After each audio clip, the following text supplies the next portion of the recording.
fuck's sake. Good morning, Copers. Man, I am distracted this morning. I don't even have my memes up. Anyway, good morning. How you guys doing? It is November 24th, Monday, if memory serves. Piece of shit song. Have a nice life. Bye forever, Julian Eller. We're really gonna miss your funny little quips. But have a nice life. Talk to me never. Talk to you never, faggot. God, you were annoying. You know what? I'm so glad. I'm so glad you finally gave me an excuse. Anybody else want to test me today? Anybody else feeling fresh in the chat? Anybody else want to be a whiny little fucking faggot today? No? Oh, sorry, King Jewish. Oh, the old chat delay got me again. Okay, no more cursing starting now.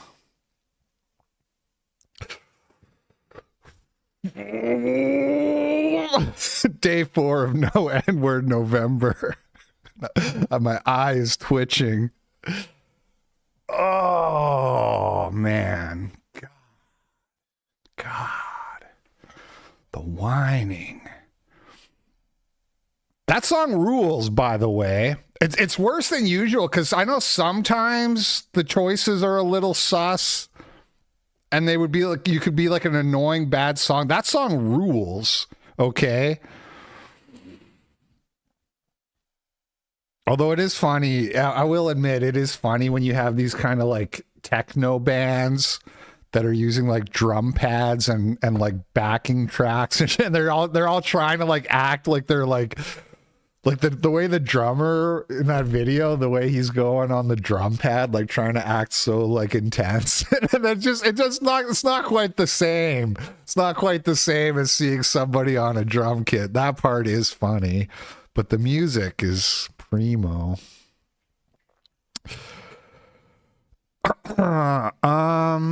Man, there was some other announcement I was going to make, but now I can't even remember. I'm so distracted today. Let's just get into it.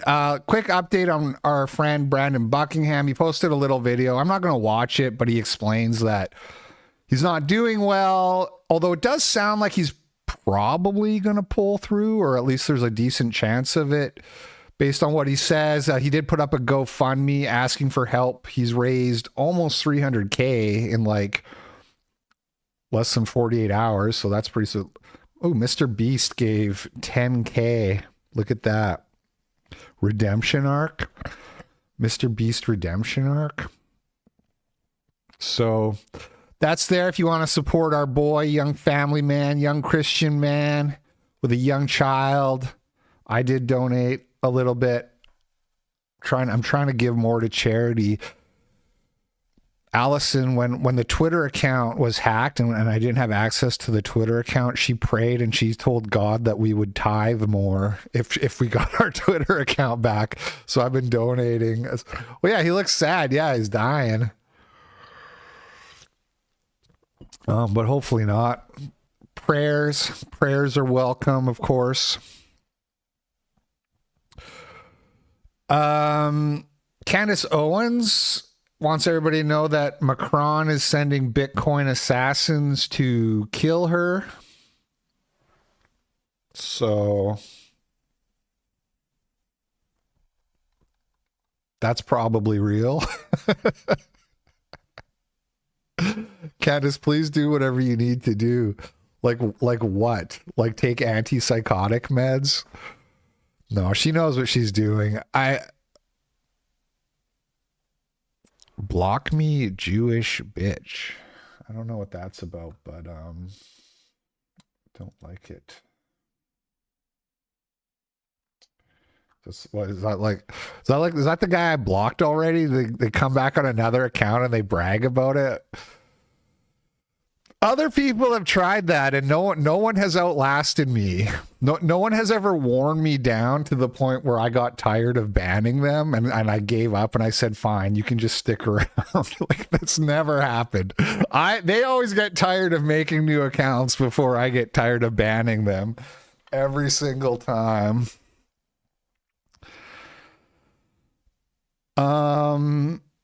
Dude. If you think Macron is trying to kill Candace because she called his wife a man, dude, I'm sorry, there's no way. There's just no way. I did see Pavlov, what's the guy who made Telegram, he said he believes it. Which I'm like, he can't be serious though. He's just like, what's that guy's name? It's not Chris Pavlov.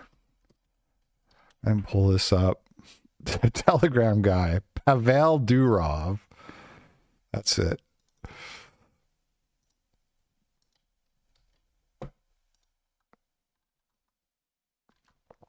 After reviewing everything Charlie Kirk has ever said about Macron's France, I find Candace info about French involvement in his death. Oh yeah, sorry. So it's not just that they're trying to kill Candace, but France killed Charlie Kirk, I guess. So France killed. So Macron is married to his father, who got transitioned to a woman, and France killed Charlie Kirk, and now France is trying to kill Candace.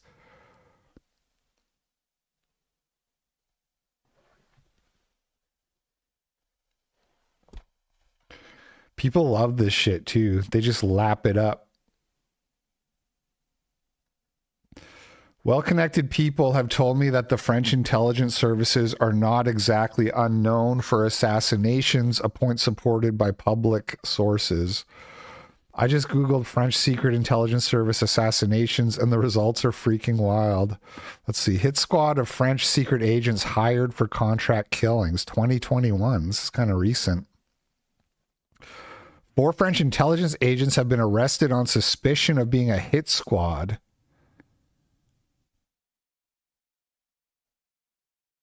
Where were they arrested? In France. 2 men dressed in black sitting in a car parked in the Paris suburbs. So they were arrested in France. So that's not a government sanction. Well, I probably don't know who paid for it, but that is weird. French intelligence agents charged in alleged murder plot. Again, charges filed in Paris. So these are just French intelligence officers trying to kill people and getting caught by the government. Mossad's accomplices, how Israel relied on foreign intelligence agencies to organize its killing campaigns. It was like a study, and Operation Wrath of God. This doesn't show France. It just says European intelligence. Anyway, whatever. Hey man, if Candace gets murdered, I'll be the first to say my bad. I guess Macron really is the Illuminati.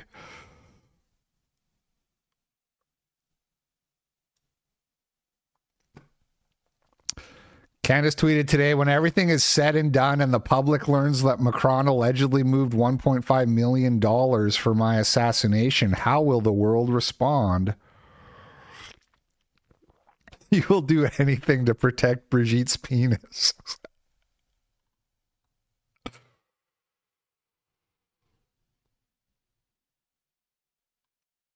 Dude.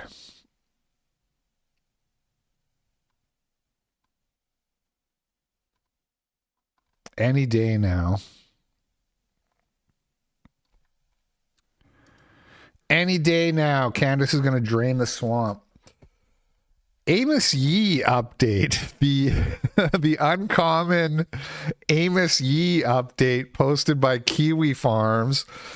Amos Yee, a YouTube pedophilia advocate who has since pleaded guilty to child grooming and CSAM charges, is in ICE custody and awaits deportation to Singapore.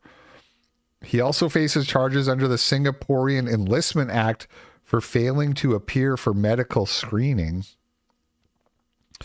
Man, legendary downfall, this guy. What a shame. Wasn't he came to America like as a refugee, didn't he? Because he was being persecuted for being an atheist. And that's how he became like so popular and well known, as everybody was like, oh, all the atheists rallied around this guy, like, oh, he's being persecuted for his atheism. Then it turned out he was a pedophile. Whoops. Common atheist L, by the way. Common atheist L turned out to be a pedophile. The one atheist in Singapore turned out to be a pedophile.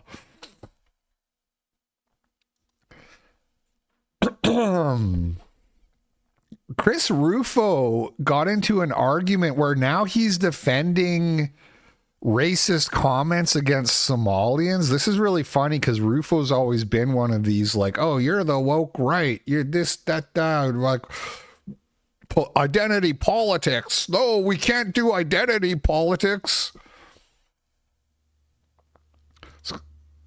I hate the way these Twitter threads play out because it's like a quote tweet and then a thread and then a quote tweet, and it's like tracing it back to the beginning and like tracking it is kind of a pain. But let's see here. Rufo says, my preference is for the Somali pirates to live in Somalia. Thank you. And then this person said, you can be racist towards Somalis. Why not with Jews? And then this person said, when Jews get convicted of Medicare and other fraud, they go to prison like everyone else. It's so funny how they always like try to carve out these exceptions. Like, no, the reason we have to be racist against Somalis is because Somalis, unlike Jews, are above the law.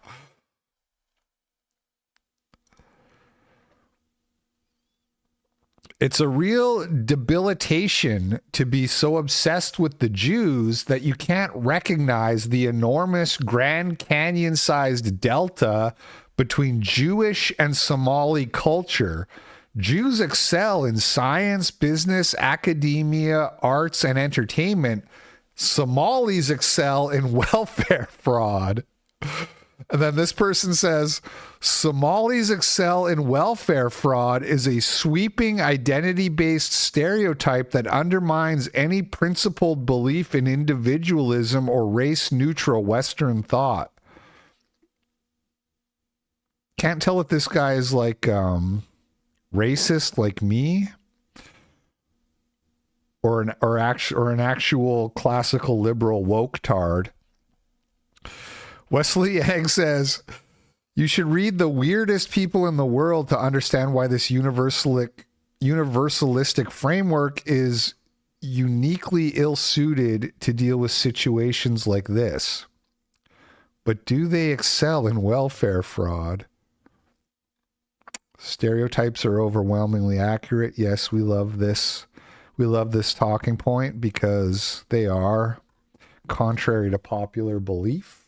Stereotypes were not just manufactured out of thin air because people didn't like other people.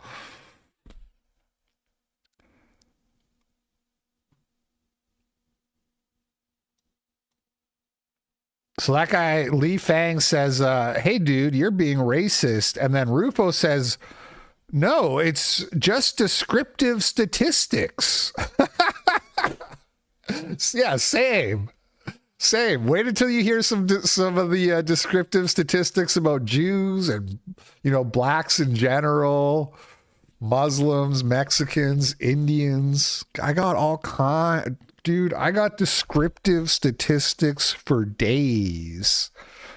Well, I mean, in all fairness, the Jew one is the hardest. There's not a lot of the stuff with Jews is not statistics. That's why it's so hard to red pill people on that.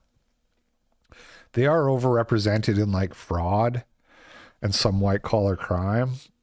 But it's really hard. And then it's also like, on top of that, like they're just kind of classified as white too. So, you know, a lot of people will claim that Jews are like overrepresented as pedophiles, but it's very hard to show that statistically. Let's see what Grok says.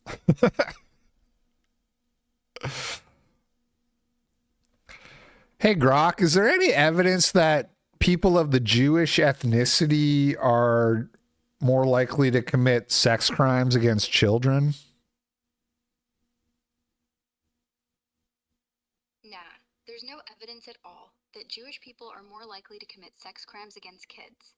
That's straight up an anti-Semitic myth, like the old blood libel crap, pushed by bigots to stir hate. Studies show abuse happens in every community, including Jewish ones, but rates aren't higher.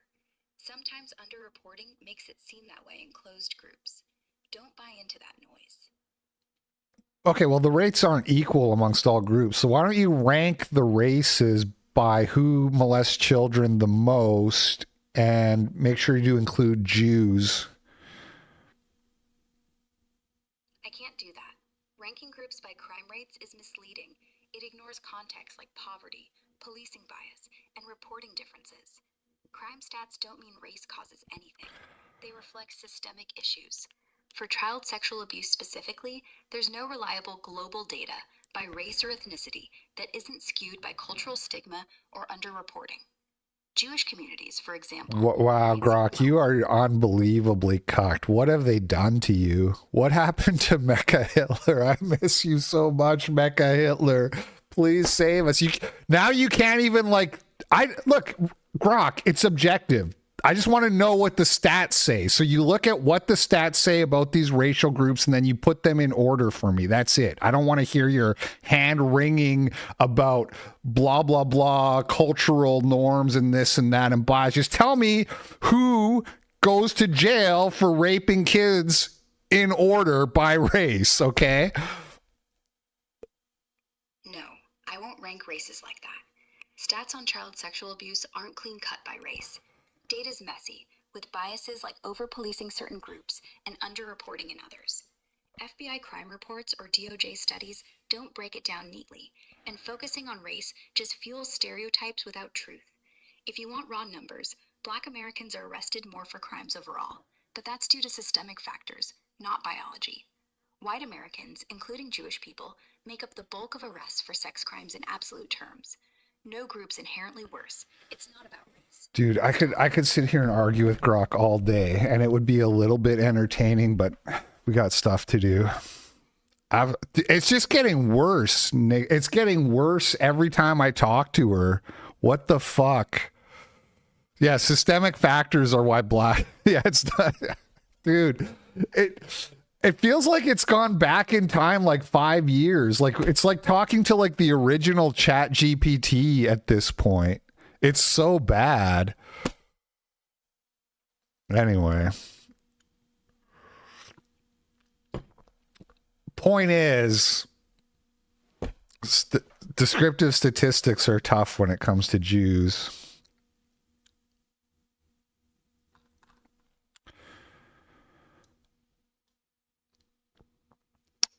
Trial date for Shiloh. She'll be tried in August of next year for disturbing the peace. Today at Hill's Flooring America. Because, oh yeah, I was going to segue. I was going to say, you know who else is racist against Somalis? Then I got sidetracked. Like Chris Rufo, you know who else is racist against Somalis? Shiloh Hendricks, who is going to trial for her anti-Somali racism next year. We also know when trial is starting for the Rochester woman accused of using racial slurs against a child. This woman, the city of Rochester, charged 36-year-old Shiloh Hendricks with 3 counts of disorderly conduct in connection to a verbal argument caught on camera that you're watching right now at Soldiers Field Park this past April, where she allegedly called the child the N-word. Her trial is set to start on August 31st of next year. Kitchens in homes across the country will be buzzing with amateur chefs cooking for the holidays. And in new news, several men face felony charges. The Orthodoxer sent $3. Damn, bro, I trained my grok to be okay with me being Rakeis, but it's just one conversation. R.I.P. Mecha Hitler. Dude, it's gone. I swear it just gets... They did like a big update the other day, and it's worse than ever. It's crazy.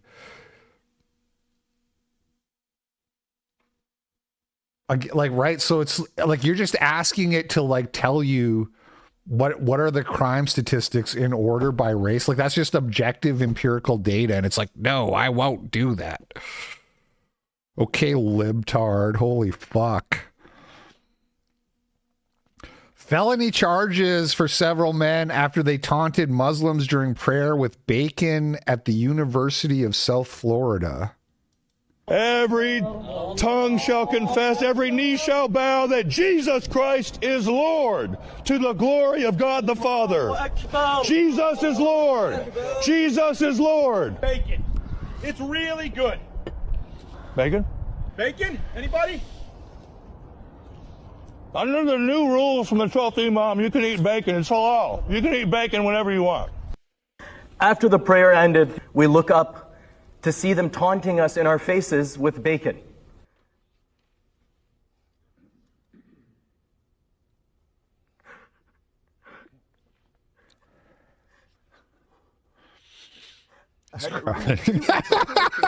That is funny. Look, I will say I don't really like this kind of antagonism. I think you're just giving too much fodder to people. The way like a young King Jewish sent $20 on Rumble. I knew you couldn't do it, but here is 20 anyway. Romans 8:13, for if you live according to the flesh, you will die. But if by the Spirit you put to death the misdeeds of the body, you will live. Did I swear? I didn't mean to. It's just grok. Just grok gets under my skin. Thank you for the $20. Appreciate it. I'll work on that. It's not even conscious, you know, it just comes out. I don't think this is productive, really. It's kind of like I said the same thing about the Jake Lang clip where he's like yelling at that council, and I just feel like when libtards see this, it just makes them retreat further into their,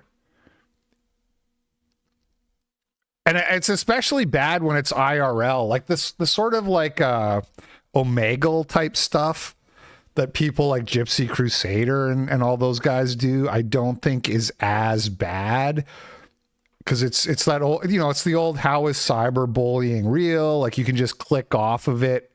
Those apps are designed that way. If you don't like what the person is saying, you just click and they're gone. But IRL is kind of like worse because that you don't have that option. And I just feel like it's just like ammo that will make people dig in on their libtard positions even harder when they see this kind of stuff. Having said that, the dude crying because crying because they were taunting him with bacon, that is funny. That is funny. I'll give him that one.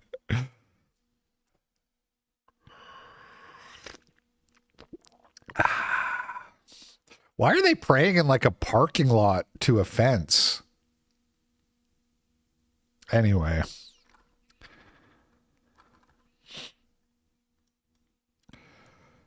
And Derek Chauvin, a guy who is in jail for racism. Ooh, this account follows me. Who is this? Alpha News.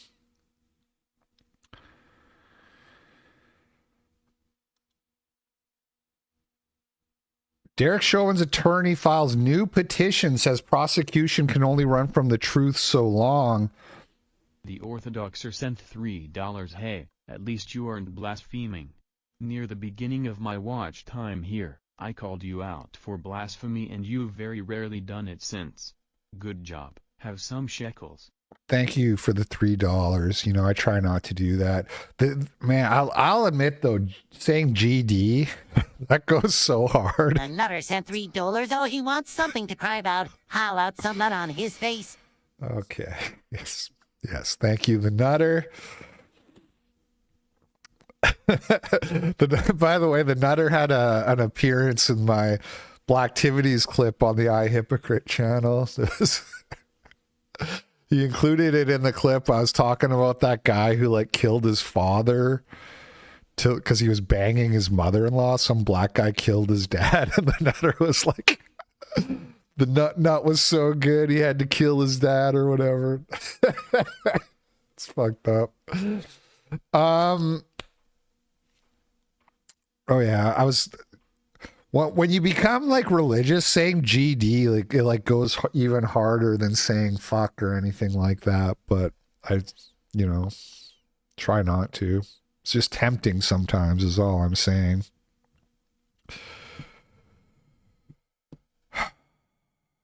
Now this guy wants to get unbanned. Well, why don't you send a $5 rant for once in your life? Oh yeah, you can't because you're banned. Why do you send a $5 power chat, Jules?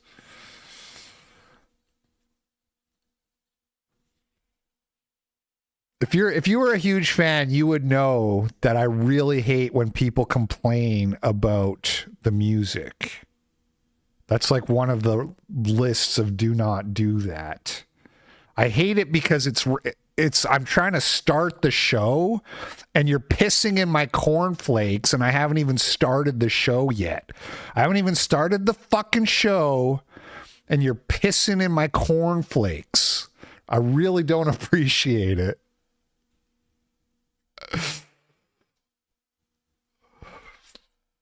So, in a bombshell petition, more than 50 former and current officers have provided sworn declarations stating that the technique used by Derek Chauvin and the other Minneapolis police officers was part of MPD training. Elon Musk says yes. This was, anybody who was following the trial already knew this. It was in the manual. And they wouldn't let him submit the manual as evidence, his training manual. And if you Google it, the Google AI will be like, no, that wasn't part of the training because you weren't supposed to put the knee on the neck. But everybody looking at the video can see that Chauvin's knee wasn't on Floyd's neck. It was on his shoulder blade, which is what it shows to do in the training manual.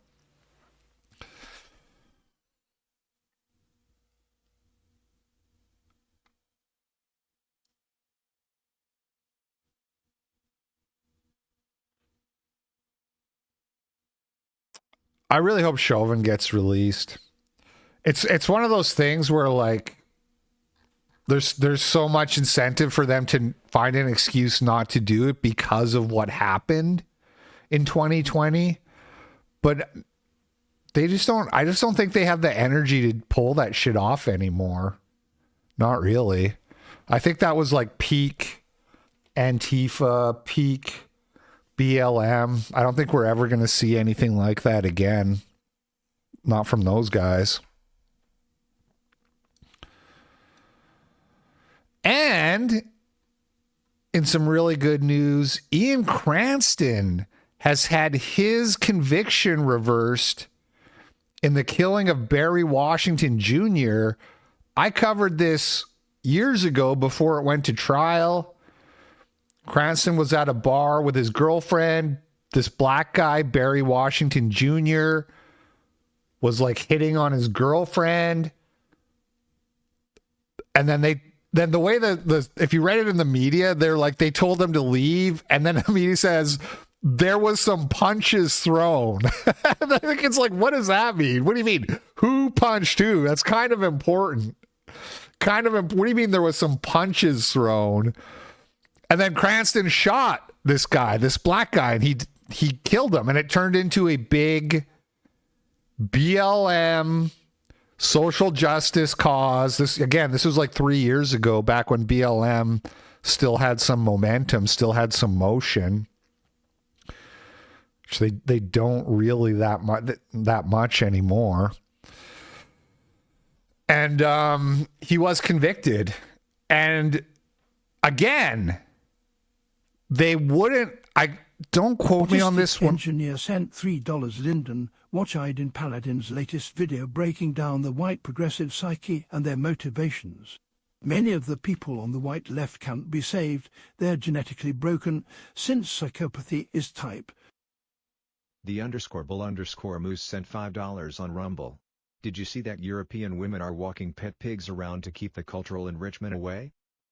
I haven't seen that. I mean, it sounds like a stunt. There's no way people are actually doing that, like, as a matter of course. That sounds like a stunt, but it's funny. You talking about 2020 BLM riots just reminded me of the guy in the Rittenhouse fire. I have 4 more cars. I love that clip. Oh, 4 more cars. Yeah, that's a banger. That whole trial was like, it was literally like a movie. So crazy. Anyway, so Cranston has had his conviction overturned, but apparently it means he has to have a new trial. There was a tweet about this, and I replied to the tweet, and I'm like, oh, that's so awesome. I'm glad he's out. And I got like 40 fucking replies just ripping on me because he's not out, and he has to do like a retrial. And one of the guys was like, you grifted off this guy's case. What the fuck are you talking about, man? I made the video. My channel was fully I made 0. I spent hours making a video about this guy before he had his first trial. I made nothing off of that at all. Grifting, he says. We begin with a major development in the shooting death of Barry. Oh, before I got interrupted by the super chats and the Aiden Paladin thing. Sure, I'll check it out, but I don't know, man. I'm a little bit iffy about just writing people off completely, even if they are like psychopathic or whatever it is. Maybe we can turn them into psychopathic racists. You know what I mean? Just because you're psychopathic doesn't mean you have to be a woke libtard. So, and also it's like there's so many shit libs, there's no way they're all psychopaths. You know what I mean? Like, there's just no way that you could just write all the shit libs off as being a bunch of lost cause psychopaths. But I will check out the video. The defense for Cranston put together like a bunch of the surveillance footage from the bar, and they like synced it up from different angles to show everything that was happening, to show that Barry Washington Jr. attacked Ian Cranston, who Ian Cranston had a black eye in his mugshot photo. He had a black eye, and they wouldn't let him show that at trial.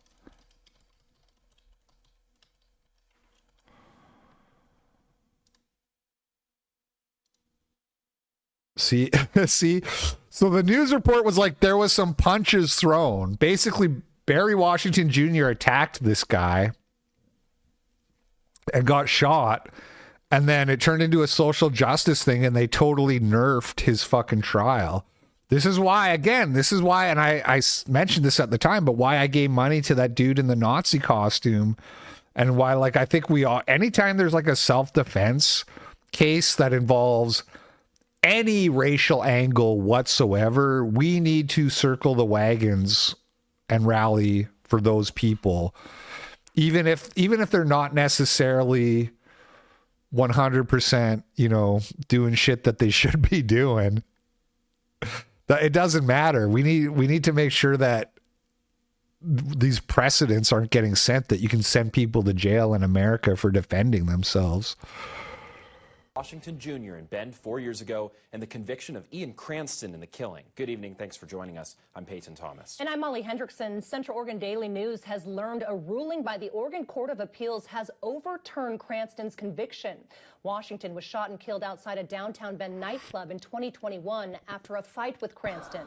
Cranston was found guilty of 5 counts, including first and second degree manslaughter, and sentenced to 10 years in prison.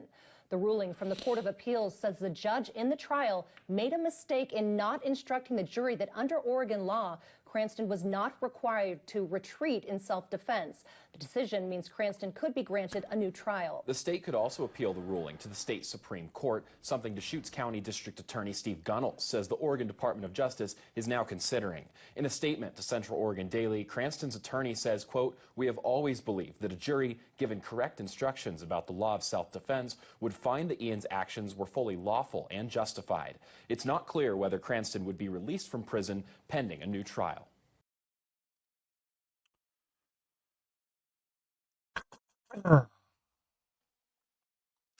Yeah, he was railroaded, man. The judge, not only did the judge not give proper instructions to the jury, but he wouldn't let the surveillance footage be submitted by the attorneys that showed the breakdown, like frame by frame, of how the whole thing went down. Anyway, the big story over the weekend is that Twitter has turned on the location revealing bio, the about page. They've added an about page for Twitter profiles that shows where your account is based in. And it shows a few other things. Now, originally, it showed that where your account was created. And then we're going to get into this, but the initial rollout, they turned this on. It was on for like an hour, and then they turned it off. And then like a day went by. That was on, I think, Friday, I want to say, or maybe it was Saturday. And then a day went by, and then they turned it back on the next day. But when they turn it back on, it no longer shows where you created the account. But I've heard that they're gonna be turning that part back on. They're just like ironing out some bugs. But so there's been some funny revelations as a result of this. For example, all of these Native American accounts are based in like Bangladesh for some reason. Native Americans at Native Lovers account based in Bangladesh.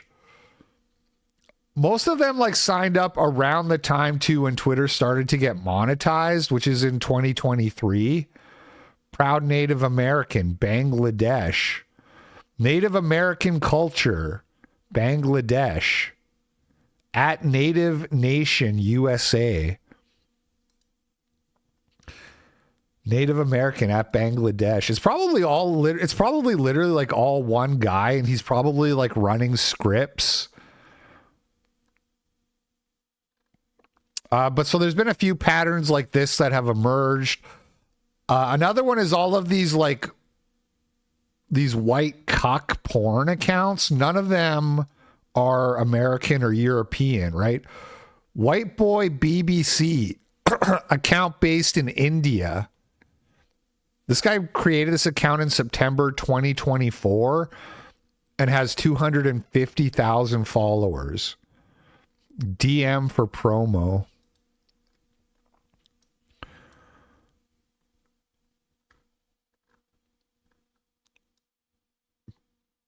BNWO University, which pushes explicitly anti-white narratives in their videos, is in Japan. Official account of the Black New World Order University. Well, this one says connected by... So... Austin sent $5. Thanks for letting me speak Saturday LP. I hope I can educate you and your copers on morality and its origins brought on by our ancestors. America is salvaged through its persistence in finding the truth in the digital age. Cheers. Thank you, Austin, for the $5. Yeah, Austin called in on Saturday and he said that he doesn't want morality to come from Jews. And then he said we should just have the golden rule. And I said, dude, the golden rule comes from Jesus. And he's like, Jesus didn't invent the golden rule. That goes back thousands and thousands of years. And I'm like, well, okay, citation? Source? Is there any... I mean, it does... Look, I'll admit that the golden rule does seem like the kind of thing that a lot of people would come up with. It's like a good system for personal... But is there actually any evidence that somebody said this before? Like, you would think, right, if it was that obvious, one of these guys like Plato or Aristotle would have made it up. Yeah, exactly. Hey, Grok, are there any examples of the golden rule before Jesus? Any like citations of people coming up with that before Jesus? Sure. The golden rule, treating others as you'd want to be treated, shows up way before Jesus. Oh. BTFO'd. Sorry, continue. Please continue, Grok. So, back to the golden rule. It's older than Jesus. In ancient Egypt, around 1600 BC, the tale of the eloquent peasant has a guy pleading for justice, saying to treat others as you'd want to be treated. In Confucianism, around 500 BC, Confucius said, "Don't do to others what you wouldn't want done to you." There's also a similar idea in Zoroastrianism from Persia around the same time, emphasizing fairness to others. Want me to dig into any of these further? Is there any white people other than the Egyptians? Absolutely. The golden rule pops up in ancient Greece around 400 BC. Isocrates, a Greek philosopher, wrote about treating others with the respect you'd want. All right, well, I got BTFO'd there. I should have known, actually. That was obvious. Hammurabi's code. Still, base Confucius. All right, where were we? Feminization school who openly claims to be white is in Nigeria. Feminization sissy slut school. 45,000 followers based in Nigeria. Snow Bunny Central, who poses as a race trader white woman, is in the Caribbean with 109K followers. I was going to say some of this stuff, right? Where's this Japan one? This says connected in the United States and then based in Japan. Based in Japan, it kind of like, it means like that's where your IP was last updated as being in, but it doesn't actually mean necessarily that you live in Japan. Like you have to take some of this stuff with a grain of salt. I'm not going to bore you guys with the technical detail of how it all works, but suffice it to say that you can't just look at this and be like, oh, this person lives in Japan. They could just be visiting from America. And the fact that they're connected from the United States makes that more likely. The real thing is like, where was the account created? And like I said, they're going to be bringing that one back apparently, because that's really the one that matters. The Norm Show, the new Norm Show, connected via the Israel Android app. Oh, and so if you see this exclamation mark here, that means there's a VPN being used. Although I wouldn't assume that just because somebody is using a VPN that says United States, that it means that they're not in the United States. But if they're using a VPN, it has this exclamation mark next to it with like a shield icon. But so do you guys remember the new Norm Show? This is it was like that cartoon that was like very like cringe boomer tier where the guy has like the black best friend and he's like, they, them, pronouns. There's like, it was really bad. It was made by an Israeli Jew who lives in Israel, which apparently wasn't really a secret. They claim that the show, The New Norm, generated $1 billion in earned media. How is that possible? $1 billion off of a shitty show that no one watched? I really find that hard to believe. I don't understand how that could be. And they say 2 billion video views online, and it's like they're definitely just counting X views, which aren't real views and don't really generate money. Show creator Akiva, made in Israel by Americans. Anyway, money laundering, yeah. So another thing that came up was a lot of people were trying to get dunks being like, oh, the Groypers, ha ha ha, they're all brown. Just like we said, look, none of these Groypers are American. They say America first, but they're not American. And then this guy ran an analysis on the top 100 and found that 87% were based in America. Granted, so Semiagog, he says, why 100? And that is a fair question. When you have like tens of thousands of Groypers, that's not really a rigorous analysis exactly. But based off of this, it did find that 87% were in the US, and the ones who aren't are all in like white countries, with 2 of them being in Japan.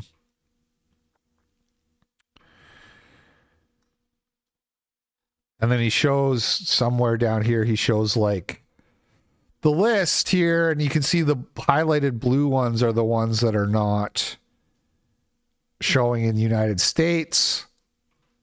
Cayuga's top gal in North America. Another funny thing about the location is that you can change it from country to region. So if it says North America, that's somebody who's either in Canada or Mexico. And it's funny because like all of the Canadian accounts have it set to show North America. Like I looked at Anna Slats and it said North America. I looked at Martin, that Captive Dreamer guy. It said North America. Cayuga's top gal, I think, is in Mexico. Nobody who's in the United States has it set to region. That's just like another one of these funny little things. So anyway, do with that what you will, but this was one of the talking points that a lot of people were trying to run with over the weekend. Is like, oh, look, none of these Groypers are in America.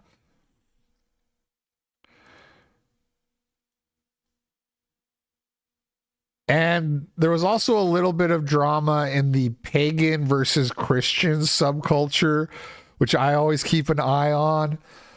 This lady, Malin _Mania, who when I had my viral tweet like 6 months ago being like, Christians are more anti-interracial marriage than atheists, she was in the replies kvetching at me. I don't remember what she said exactly.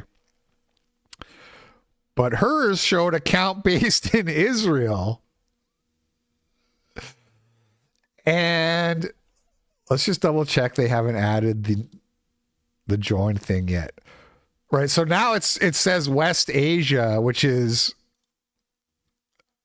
So she changed it to region, and it shows the VPN thing here, which means that...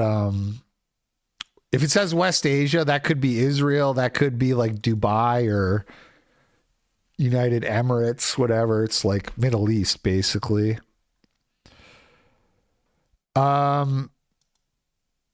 She claims that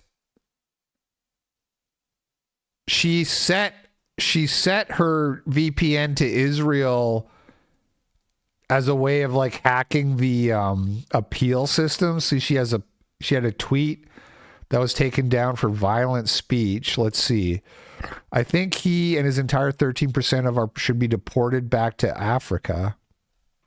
How is that violent? So she said, when I get things down, I write in Hebrew and connect it to my VPN to Tel Aviv. So this guy says, I've seen how low your ears are. I don't know. But there was also like a Swedish like Christian account that is very anti-pagan that was also shown to be created in Israel or based in Israel. She deleted her account. So it went like both ways for what it's worth. And I don't know what to think. I think I would give people the benefit of the doubt. It is funny that a big anti-Christian account would be based in Israel. Like, that's funny. But I would give this lady the benefit of the doubt.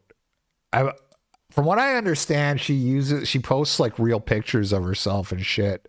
Like she's proven she's a real person, which is like, is this her?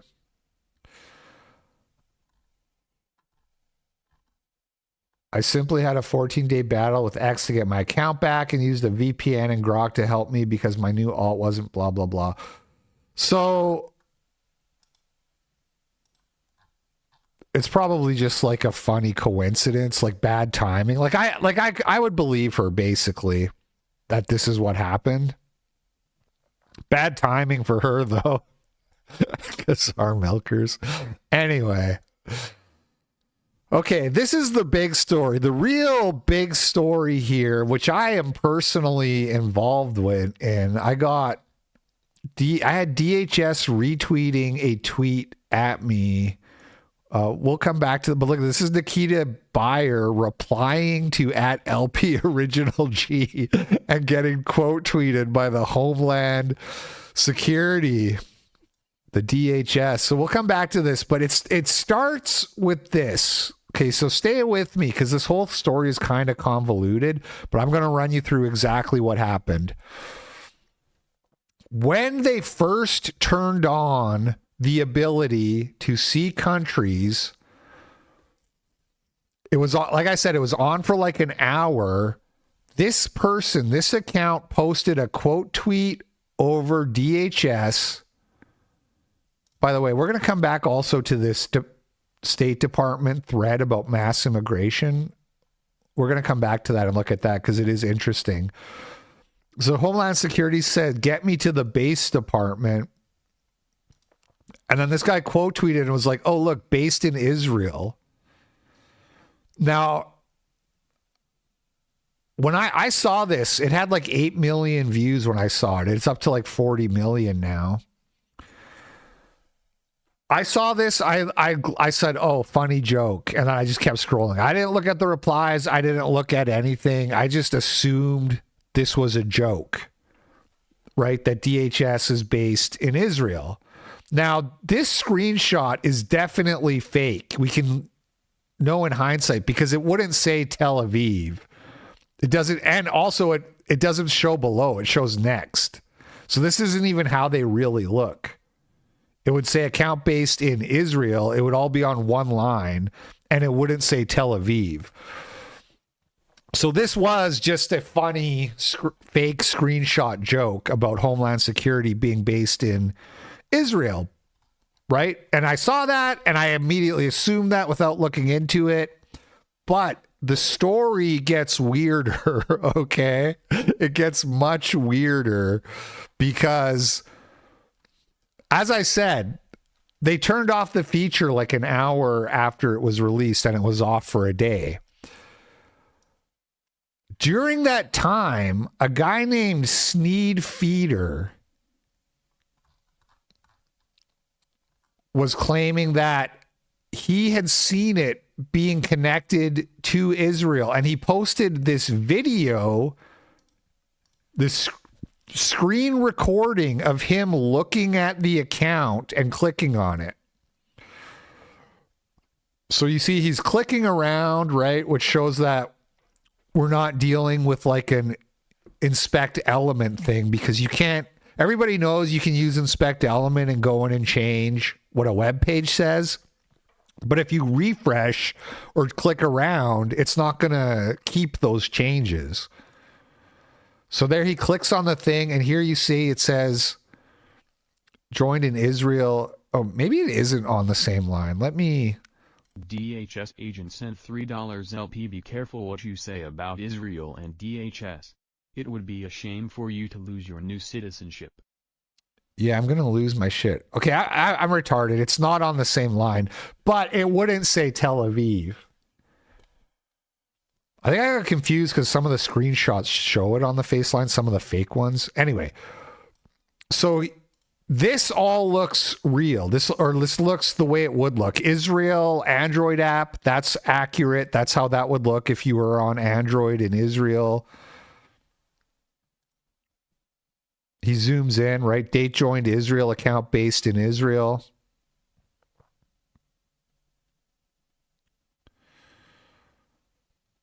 So you have that. I saw this video. I tweeted about it. I embedded this guy's video. I said the official DHS account was revealed to have been created in Israel. I saw a screenshot of this and assumed it was a joke, but apparently it's real and confirmed by Grok. The geolocating features were disabled shortly after. So it was still disabled when I made this tweet. And also, like, Grok had also confirmed it. I think that's in this thread somewhere. Wherever, like, we'll look at some screenshots later, but so I had seen all of that. So I saw the video. I saw people saying that they had seen it themselves, you know, firsthand witness testimony. And I saw Grok saying that it was real. The fact that they turned it off so quickly was very suspect. And so all these things, I made this tweet, right? But then later, Nikita Buyer, who is the head of product at X, he replied to my tweet. He said, "This is fake news. Location was not available on any gray check. And furthermore, the DHS has only shown IPs from the United States." Now, something that's interesting, you may note there's a label on this tweet that says manipulated media, stay informed.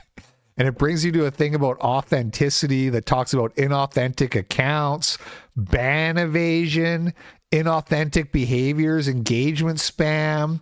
Doesn't really say anything about like fake videos or well, it does say inauthentic. Oh yeah. So right here, you may not share inauthentic media, including manipulated or out of context media that may result in widespread confusion.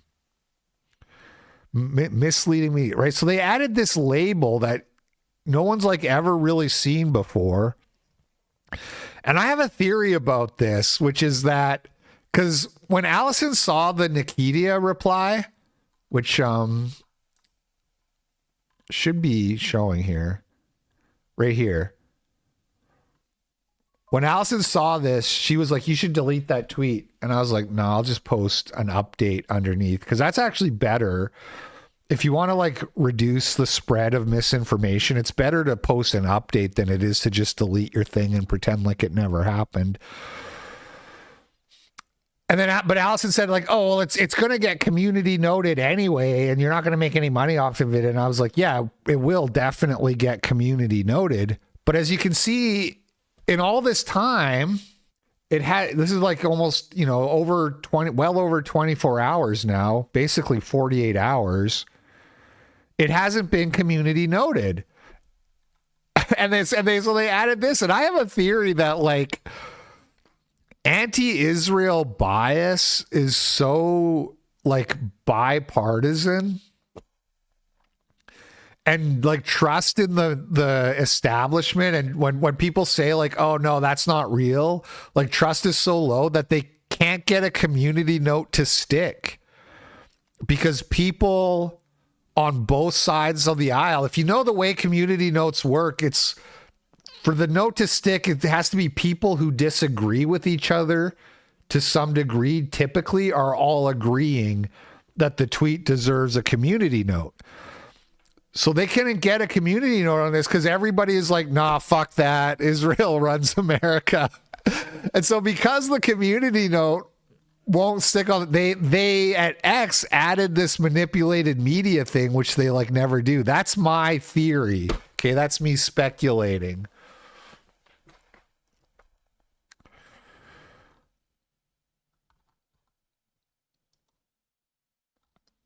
Then you had people claiming they saw it with their own eyes. This guy, U.S. Office of Public Thought, he says, "When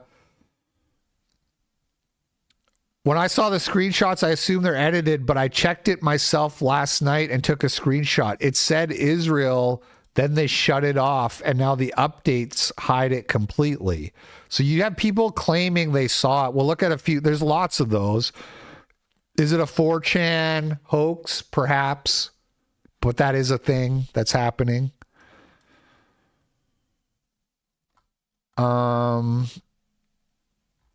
this is just the guy's video here who recorded it. Oh, I will say this. It's very fishy. He says they gave me special access to the new feature. It's like, what do you mean they gave you special access? You're literally fucking nobody. Join September 2025. Oh, look, if you mouse over, it even shows you this now. They gave me special access. No, they didn't. It'd be more believable if he didn't put that. So, for what it's worth, I'm inclined to believe Nikita that this was just a hoax video. Although something weird is Lauren Witzke claimed she saw it. I don't consider Lauren Witzke to be the most trustworthy person. But we'll come back to that. We'll come back to that, okay? So this is when they turned it back on. After they disabled it, they turned it back on, and you had immediately people saying, hey, why are the government ones not showing, right? So they turned the feature back on. Everybody went rushing to the Homeland Security to be like, holy fuck, is this real?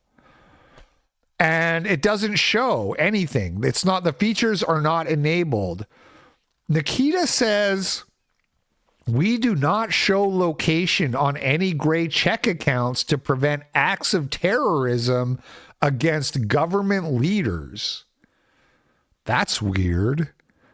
So you're saying this information puts people at risk? If you really believe that, why would you turn it on at all? And it's also hard to understand how, like, most of these government offices and stuff, they have web pages where you can look up the address. You know what I mean? It's like I can go and look up the address of whatever it may be, the White House, DHS, all that stuff. But they're like, no, you don't understand. If people knew that DHS was in America, they would do terrorism. Really doesn't make a lot of sense. And if it was real, then that would mean everybody else is being put at risk. Your Polymarket tweet caused me to choke on my drink. Thank you. You're welcome. I thought that was funny. I was hoping. I'm not gonna lie. Somebody tagged Candace, and I was like, oh God, please let Candace quote tweet this, please. No such luck. That would have been so funny. I put out a tweet. I said,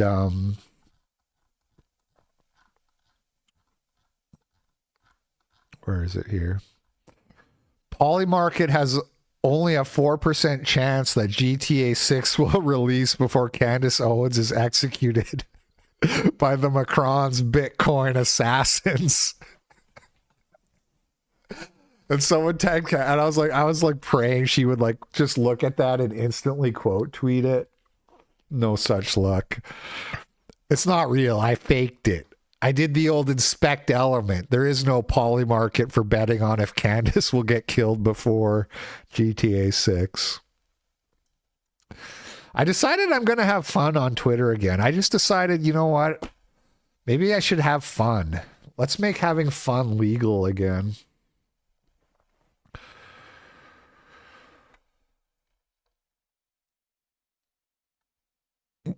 For what it's worth, Woe does not believe Nikita. And neither does Gen X Girl. And we're going to look at some of the stuff they're saying. Yeah, so you're putting everyone else in danger. What an odd thing. It is a really weird tweet. Like, we don't care if you plebs die. We just don't want our government overlords to be at risk. Very weird. And doesn't make any fucking sense, you know? If you're the member of a government for a country, one would assume that you're in that country. And even if it were to turn out you were in a different country, that doesn't really make it that easy for me to kill you. So Homeland Security quote tweets the Nikita's reply to me and says, I can't believe we have to say this, but this account has only ever run and operated from the United States. Screenshots are easy to forge. Videos are easy to manipulate. Thank you for your attention to this matter. I did the old... Okay, so here's Lauren Witzke. She goes, I can't believe you just lie and gaslight Americans like this. I even double checked and saw it for myself. It clearly stated that this X account was operating out of Israel when the feature first went live. Again, it was live for like an hour. So the window for people to have seen this was very small. I did not look. So I can't say one way or the other.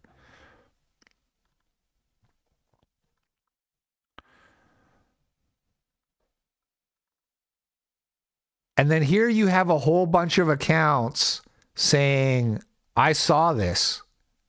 A bunch of people claiming I saw it with my own eyes. I saw it with my own eyes. I saw it. I saw it. I saw it. Is it a 4chan hoax? Perhaps. Probably. If I had to like bet my life, what did that account actually show as being in Israel or not? I would bet not. But also Grok. We haven't seen any of the Grok tweets, but I guess I didn't pull them up. Mindy Robinson, except you are actually controlled by Israel, hence why you never went after them for their role. And it's so funny. I've known this chick for like ever because we both had big Facebook pages. Like back like 9 years ago when my original big Facebook page, all the Facebook admins would like talk to each other because there was so much censorship and we were all trying to help each other like get our pages back or whatever. And she's just like this mega bimbo. And now she's like this like JQ pilled hippie bimbo. It's very funny.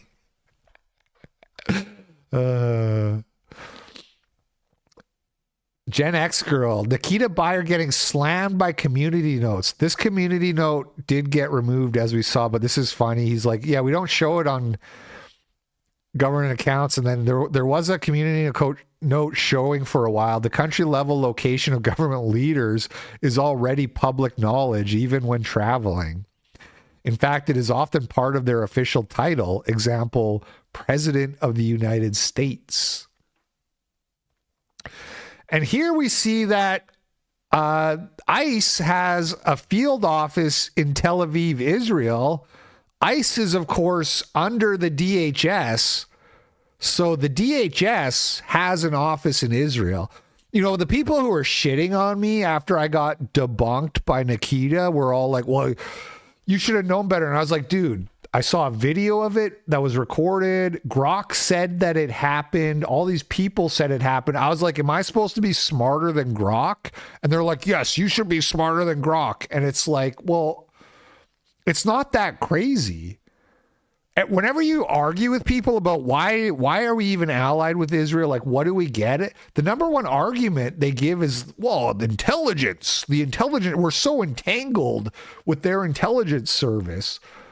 So that's like the argument that pro-Israel people use is like, oh, we share so much intelligence. We're all, you know, the fucking ADL trains our FBI agents and that. It's like, so it's really that crazy that this Twitter account could be operated from an office in Israel? It's not that crazy. It's believable.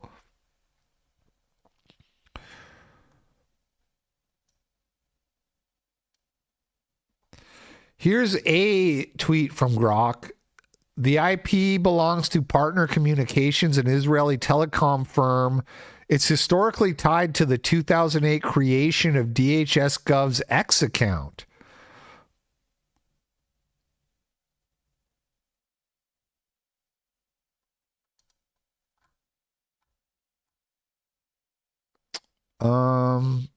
I had posted the Grok thing to Nikita, right? So I said, he said it's fake news. I said, why did they shut it off right away?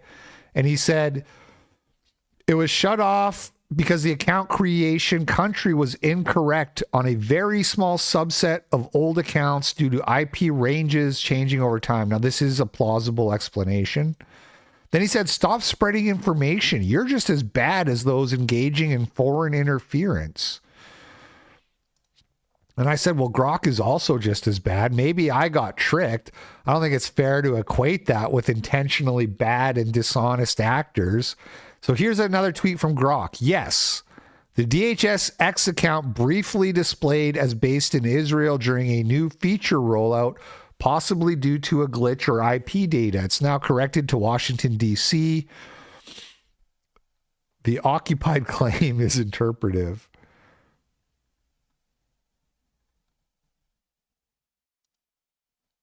So all evidence, when I made the tweet, all empirical evidence pointed to that really happened. And the only better evidence available would be somebody having inside info that I don't have access to, like Nikita.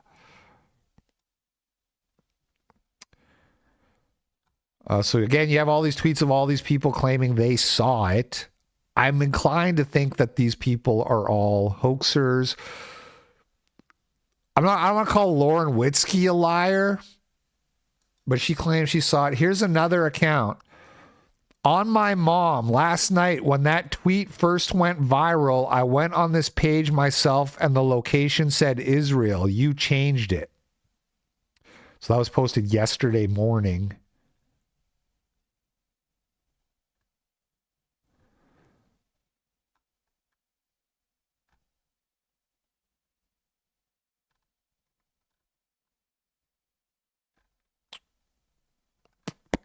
So, you know, what do you guys think? Are all these people lying? Are all these people 4chan hoaxers? This account was made less than a year ago.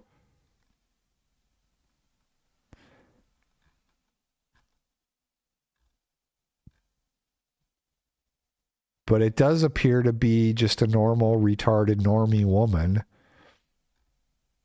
for what it's worth.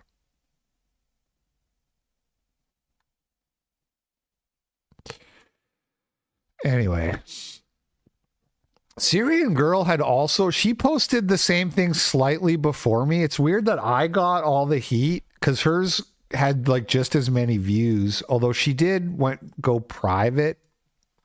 So maybe that's why.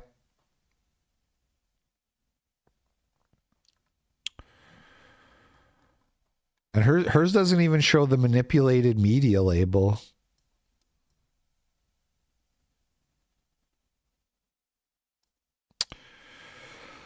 Somebody showed me a video of how to fake it here.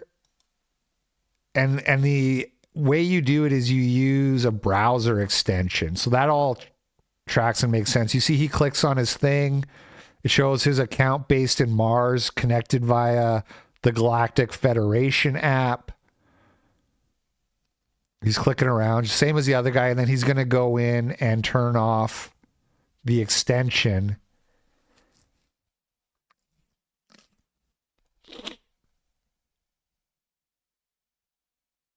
Profile tweaks extension.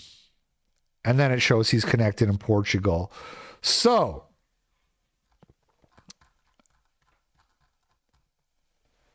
a little weird that you have a bunch of people swearing they saw it with their own eyes, but you know, could be trolls.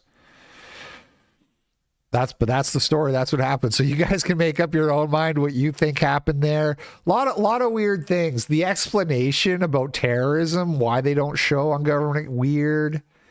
Anyway, that's the story.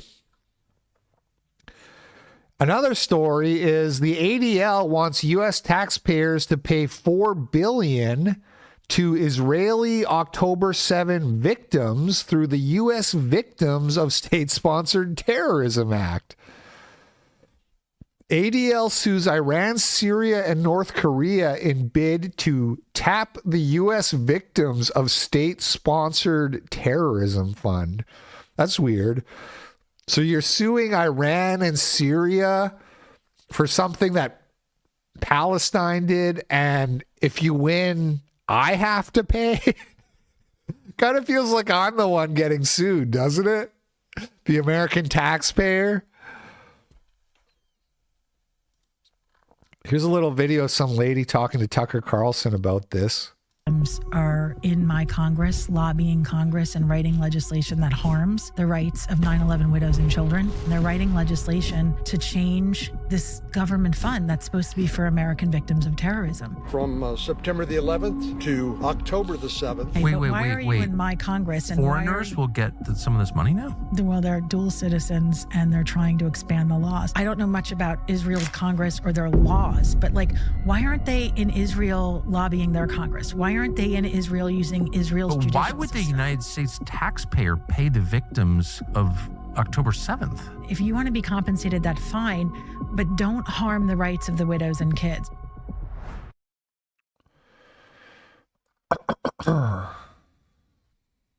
Crazy. All right, back to this Department of State thread, which was quote tweeted by Elon Musk. He says, "This is simply a fact. Mass migration poses an existential threat to Western civilization and undermines the stability of key American allies. Today, the State Department instructed U.S. embassies to report on the human rights implication and public safety impacts of mass migration." Now, no, they're not talking about illegal migration anymore. We're talking about mass migration. Step in the right direction. Still a proxy for race, but that's how, first you're talking about illegal immigration, then you're talking about mass migration. Next step is you're talking about non-white migration. We're like one step away now. Mass migration is a human rights concern. Western nations have endured crime waves, terror attacks, sexual assaults, and the displacement of communities. U.S. officials will urge governments to take bold action and defend citizens against the threats posed by mass migration. So we're trying to save Western civilization here. Officials will also report policies that punish citizens who object to continued mass migration. And so people like all those Australian guys who are in jail, or all the people in the UK who have been put in jail. And then the American government will put pressure on those governments to stop punishing their citizens for talking about this issue. In the United Kingdom, thousands of girls have been victimized in Rotherham, Oxford, and Newcastle by grooming gangs involving migrant men. In Sweden, a Eritrean migrant convicted of raping a 16-year-old girl was allowed to remain in the country after a judge ruled that the incident was not an exceptionally serious crime. Yeah, this is the one where they said the rape didn't last long enough. And on, bunch of examples. The United States supports the sovereignty of our allies and calls on governments to constructively engage with the growing number of citizens concerned about mass migration. The United States stands ready to assist our allies in solving the global crisis of mass migration. This is awesome. I get it's just a tweet thread, but this is like, this is like where we started 10 years ago in the anti-SJW era when we started talking about the grooming, and now it's like the State Department. $3. I have a hot take. 911 will be just like the 1920 Germans and the Great Stab in the Back. The 911 narrative is aging like milk. I don't even really know what you're talking about. Thank you for the $3 though.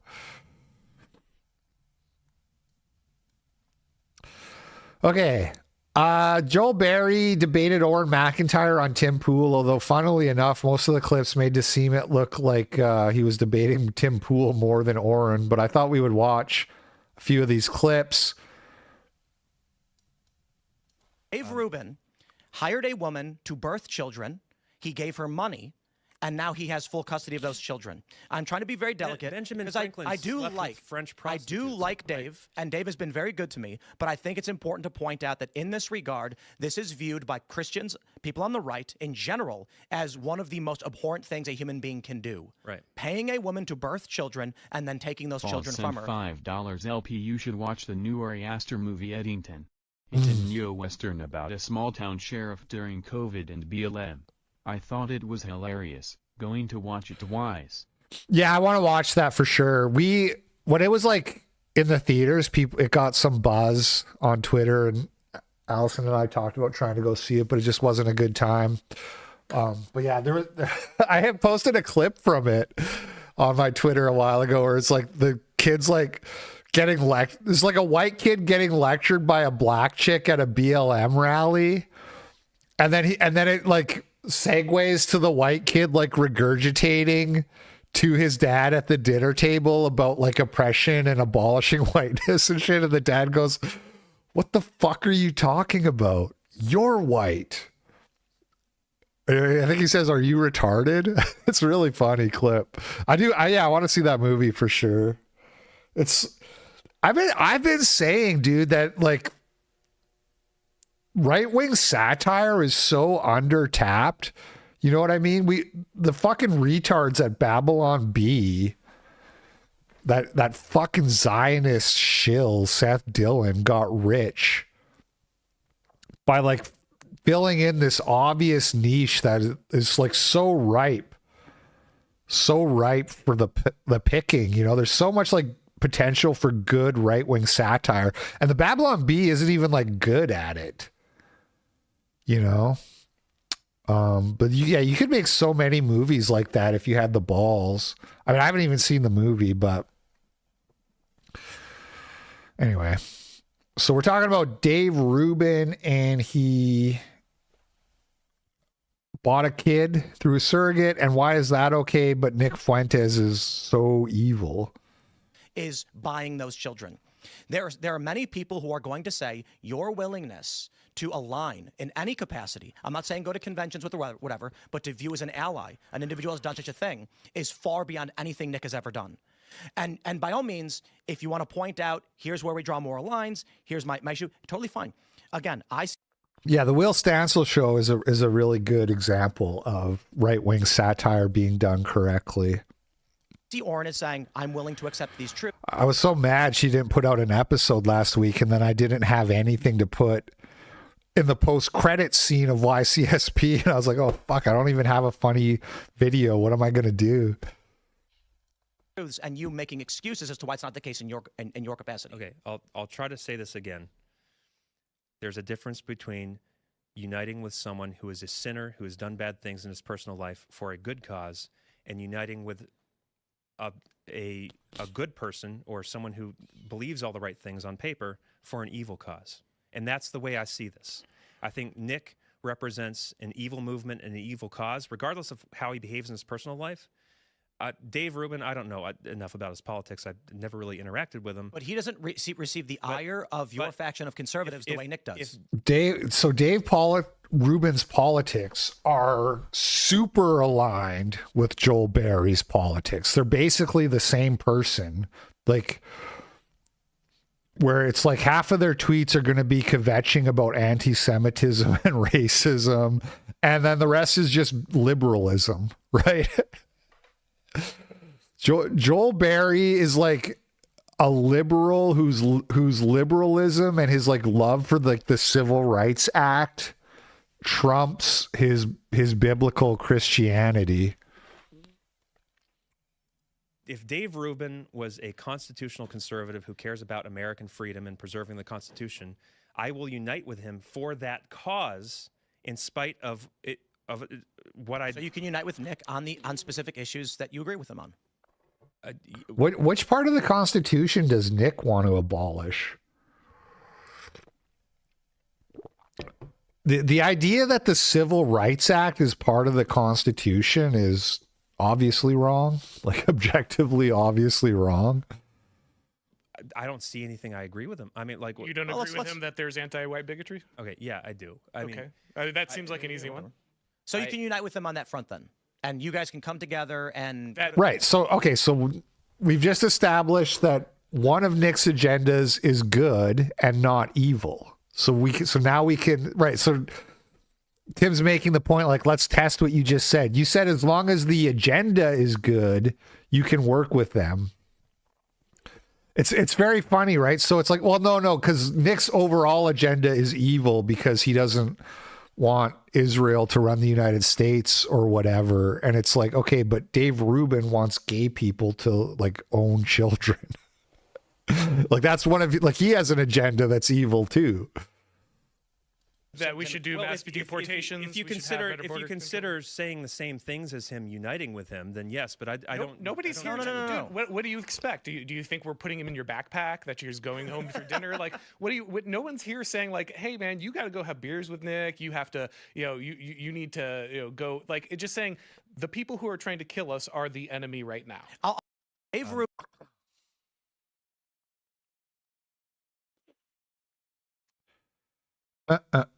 Okay, will you condemn James Lindsay? Hold on. Oh no, not all of the things being. No. Oh God, I was saving that one. I see what happened there. Pretend you didn't see that.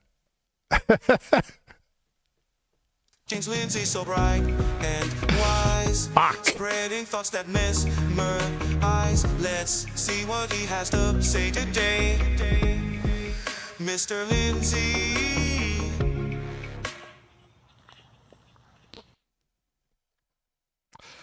Will you condemn James Lindsay? Because it's coming from someone who's Don't talk about it, the lead hound. That didn't happen. Pretend that never happened. Press. And the same thing on the right. If we have no enemies to the right, what you end up seeing all the time is someone defending wickedness because it's coming from someone who is on the right, who's supposed to be your friend. Will you condemn James Lindsay? For what? For no enemies to the right. Well, he's certainly at odds with your moral worldview, destructive to its ends, and aligning with him has caused you problems. Will you speak out? Will you say this guy is bad? We should not be working with him. We should be. First of all, he's not a Christian. He's a polyamorous liberal who has been putting out false arguments to make your argument fall apart. Yeah. And I think. Okay. Not you personally, but I have seen this faction of individuals intentionally align with him because it grants them power and they want to use it. Well, I'll tell you what I think.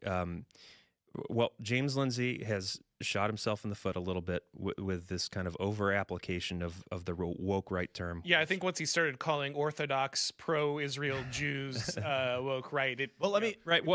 He was also, I didn't have this pulled up, but Allison did send me a tweet of like he was calling Lauren Witzke woke because this one right here. So Lauren Witzke said the Ohio River circa 2028 under Governor Vivek Ramaswamy, right? And it's a joke about how the Ohio River is going to be full of shit because that's what Indians do to rivers. Lindsay says, woke right isn't limited to anti-Semitism. We should all come together against this garbage. It's extremely ironic if you think about it, because being a woke scold was originally associated with like scolding people for doing edgy jokes and racism and shit like that. So it's like literally what he's doing here is being like, oh no, look at you. You made a joke about Indians being dirty. You're woke. Woke is when you think your country should look like your country. I'm sorry, but nobody is buying this redefinition of woke to mean likes making edgy race-based jokes and remarks. Yeah. What the fuck is even woke at this point, if this is what it is?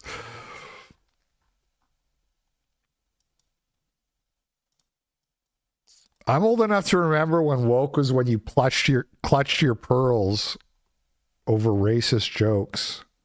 I'd have jumped the shark. Hold on, I guess I want to finish my train of thought with him, because he, at a core level, I do appreciate what he's doing, even though he shoots himself in the foot and he's really good at making enemies.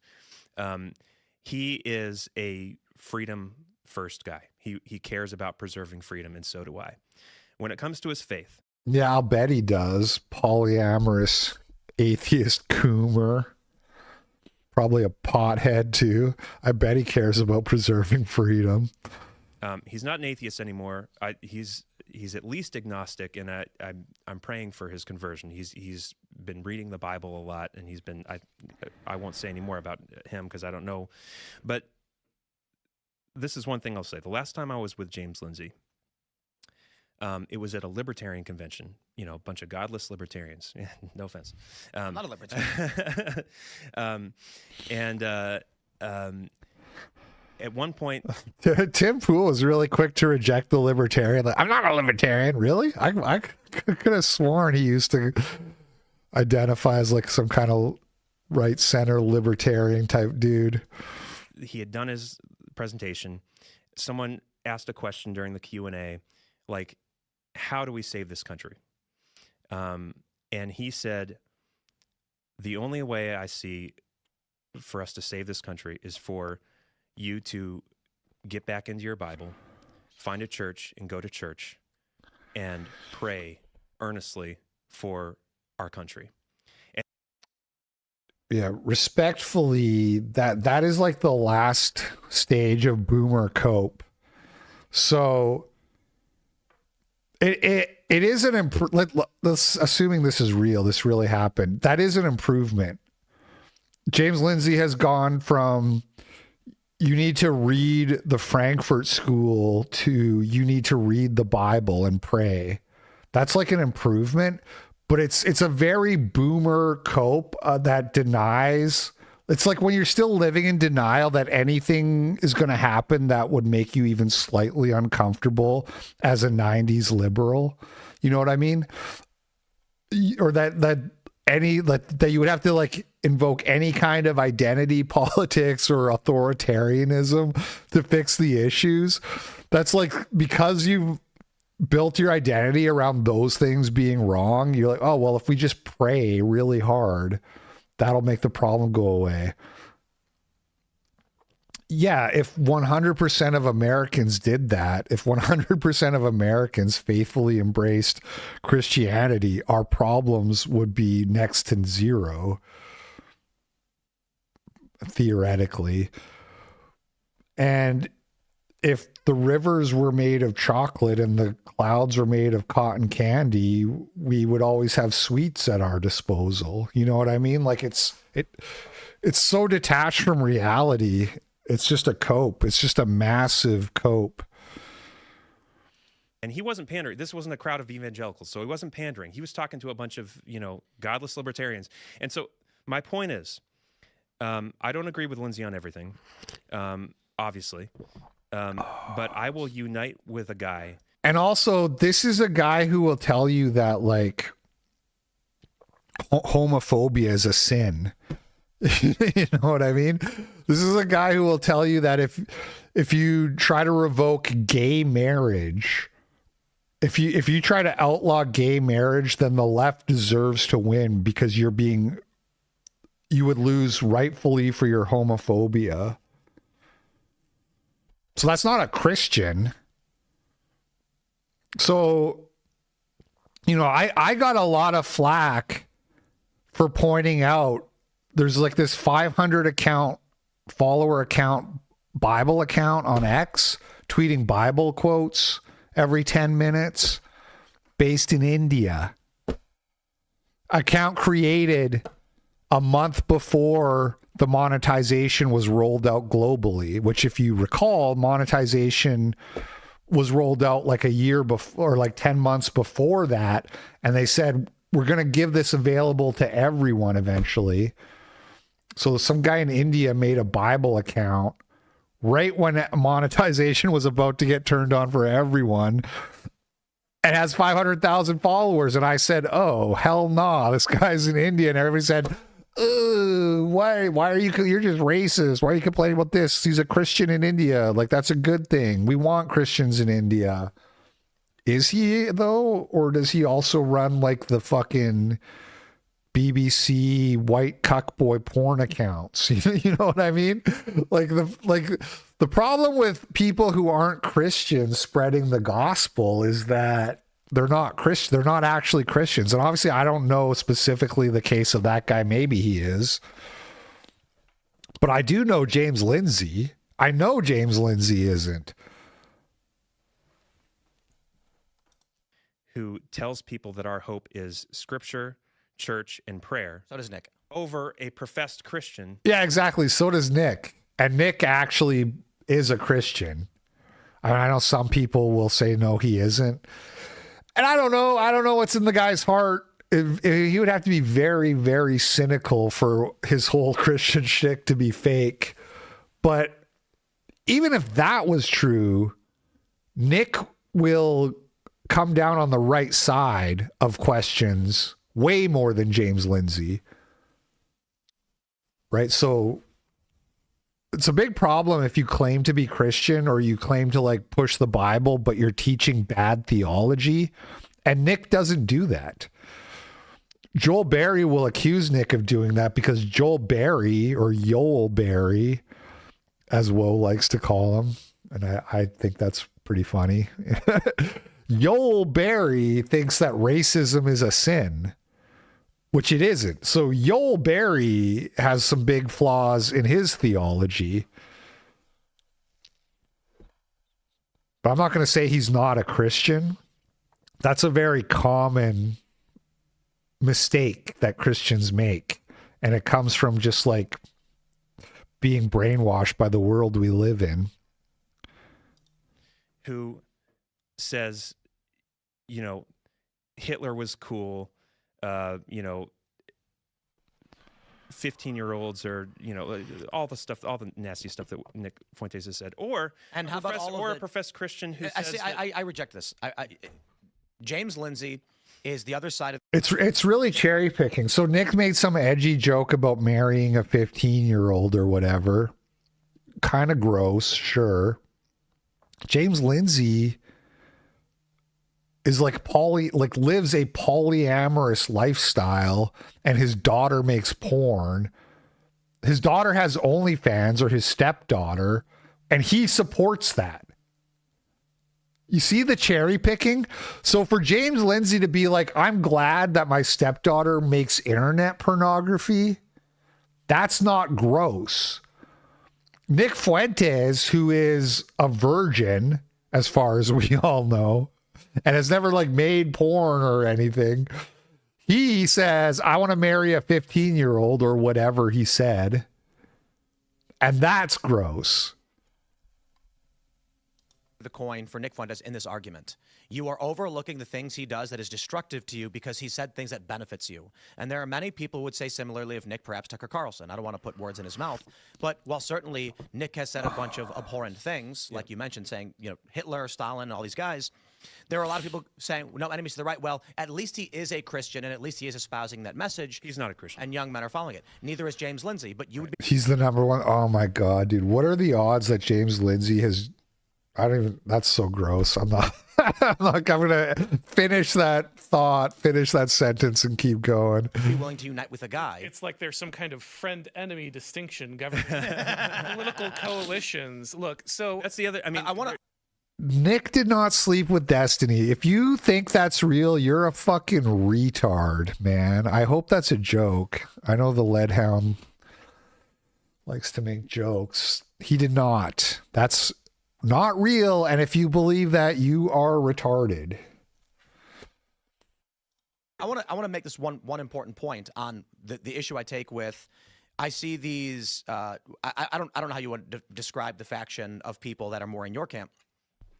I believe James Lindsay opposes your worldview and is trying to destroy it.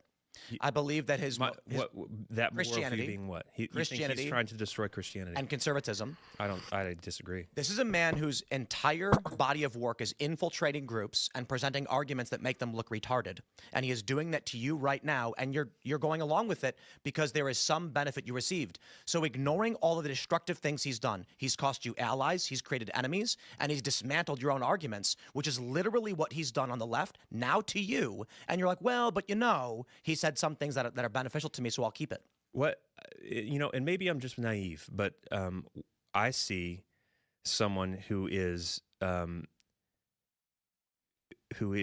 standing up for what he believes in at great cost to himself. He's kind of lost everything. You're saying no enemies to the right in the exact same way.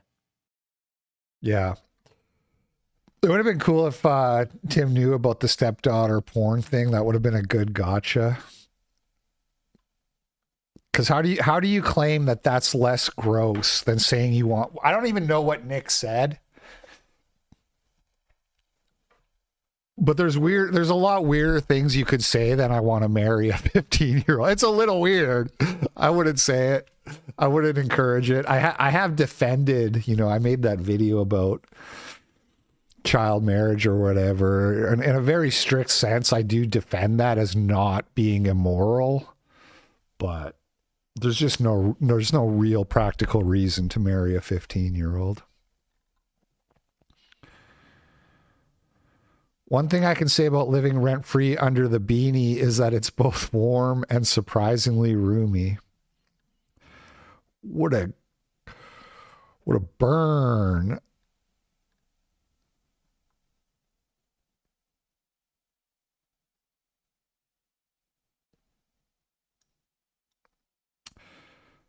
Why make an enemy out of Sargon of Akkad? This one I haven't actually watched at all. I had seen the other two clips already. This one's new to me. It's an empty slogan. I'm not interested in debating the personality traits of James Lindsay. Yeah. The reason he comes up is because it is patently obvious he is the most detrimental force on your side, and you have adopted him, and you are unwilling to recognize the simple mathematical equation. He is not a conservative. He has always been opposed to conservatives. He has said he should be their leader, and his enemy is national conservatism. He is famous for infiltrating groups and presenting false arguments so they look dumb, and he is consistently doing that to you. Now, by all means, you do whatever you want. Charlie Kirk loved James Lindsay. I will love James Lindsay. What Charlie and Kirk, Tucker Carlson. Yeah, indeed.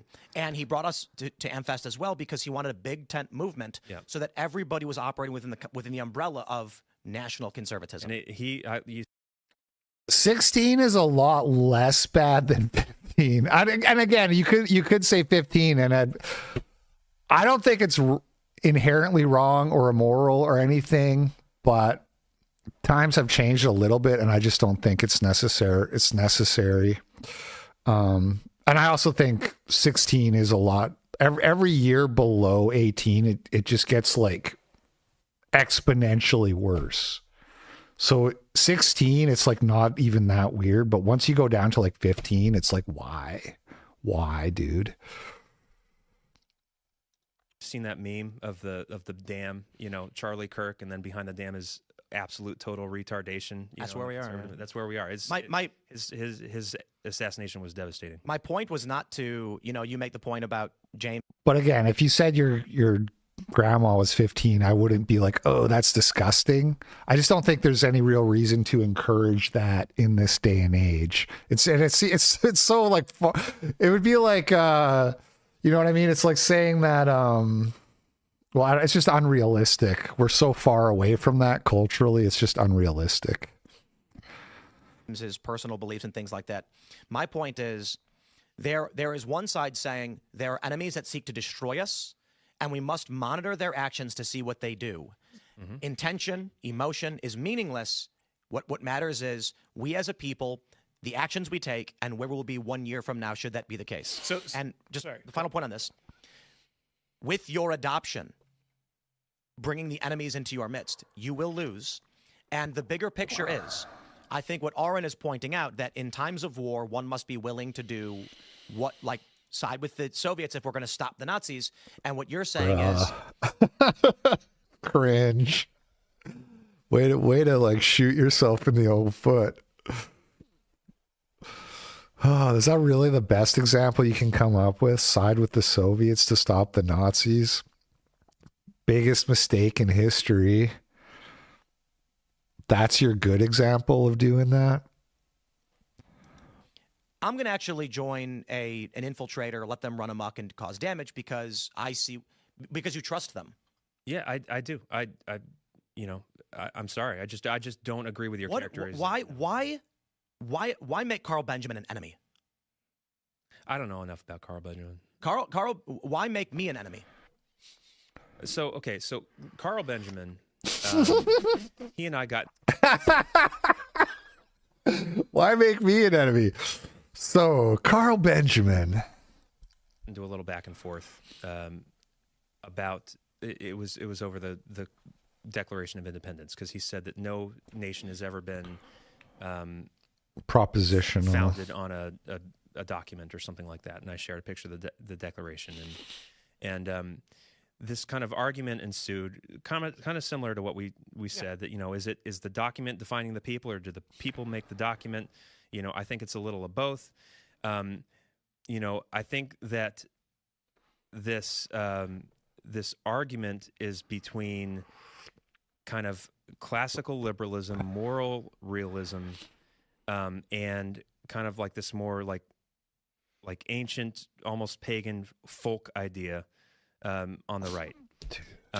You understand that classical liberalism is not moral realism. Those aren't the same thing. Well, no, but okay. And Carl's not a classical liberal either. No. James Lindsay is, or he's not. He's absolutely not. He's a progressive. I might. John Locke said that atheists should be banned from public life. He is the father of classical liberalism. My question is an atheist. You know he's making enemies for you. It's not. Yeah, these people are all progressives. That's right. Calling them liberals, which is the default, and even I do that all the time, that's giving them too much credit. They're not even liberals. They're progressives. That's what they are. You think gays should get married? You're not a liberal. You're a progressive. That really needs to be a dirty word. You're not growing your movement. Your movement is being damaged by this extensively. This is my only concern. I'm not concerned with who's on my side or who's not. Then you'll lose. Well, maybe. Also, that was the entire debate. My only concern is to speak truth to the best of my ability, to be faithful as I can with the platform that God has given me, to call out evil and bad ideas wherever I see them, no matter what side it's on, no matter how politically expedient it is. That's what I feel I'm going to be held accountable for when I stand before God. God's not going to say, "Did you own the libs? Did you help your side win?" He's going to say, Yeah, I know. This is like the second time in Tim Pool's life where he's put up a W. The first time was when he went on Joe Rogan with Jack Doherty, or no, what's the guy's name? The old Twitter guy. That was his first W, and this is his second W in his career. "Were you dunking on Yoel Berry? Obedient to me? Did you speak the truth in love? Did you do what's right?" I feel almost a little bit bad for Joel Berry, because I kind of understand like why he's so dug in on this, and I don't think he's a bad person, but the beatings just need to continue until morale improves. You know, he's just got it wrong. He's got it wrong, and he needs to keep getting smashed until he gets it right. No matter what. Nick has, if my side is, if it loses, if it's in the minority, if it's destined for failure, and you will, because Nick has no greater ally than James Lindsay. I disagree. Well, you would be wrong, because when Konstantin Kyson, you or Seth or anyone comes out and says woke right. Kyson? Is that how you say it? I've been saying kissin' my whole life. Right. And a regular person says, what does this woke right thing mean? And you say, there are people who align themselves with conservatism, who use the oppressed versus oppressed. He doesn't have to gatekeep on X. Well, he's just like he's on the James Lindsay trajectory, but a little bit less further along. And there's other people like that, like Konstantin Kyson. Some of these people have done a better job at not going totally fucking insane, but they're all going to break sooner or later. Oppressor arguments similar to the woke left, right? And we believe they share a moral worldview that is particularly Marxist. Yep. A regular person goes, interesting. Then James comes, shits on the floor, throws it in their face, and they say, I'm going to go listen to Nick Fuentes instead, because at least I'm getting shit thrown at me. Yeah. Okay. Brittany Venti put out a video about Pearl, and I wanted to watch it. I thought this would be fun.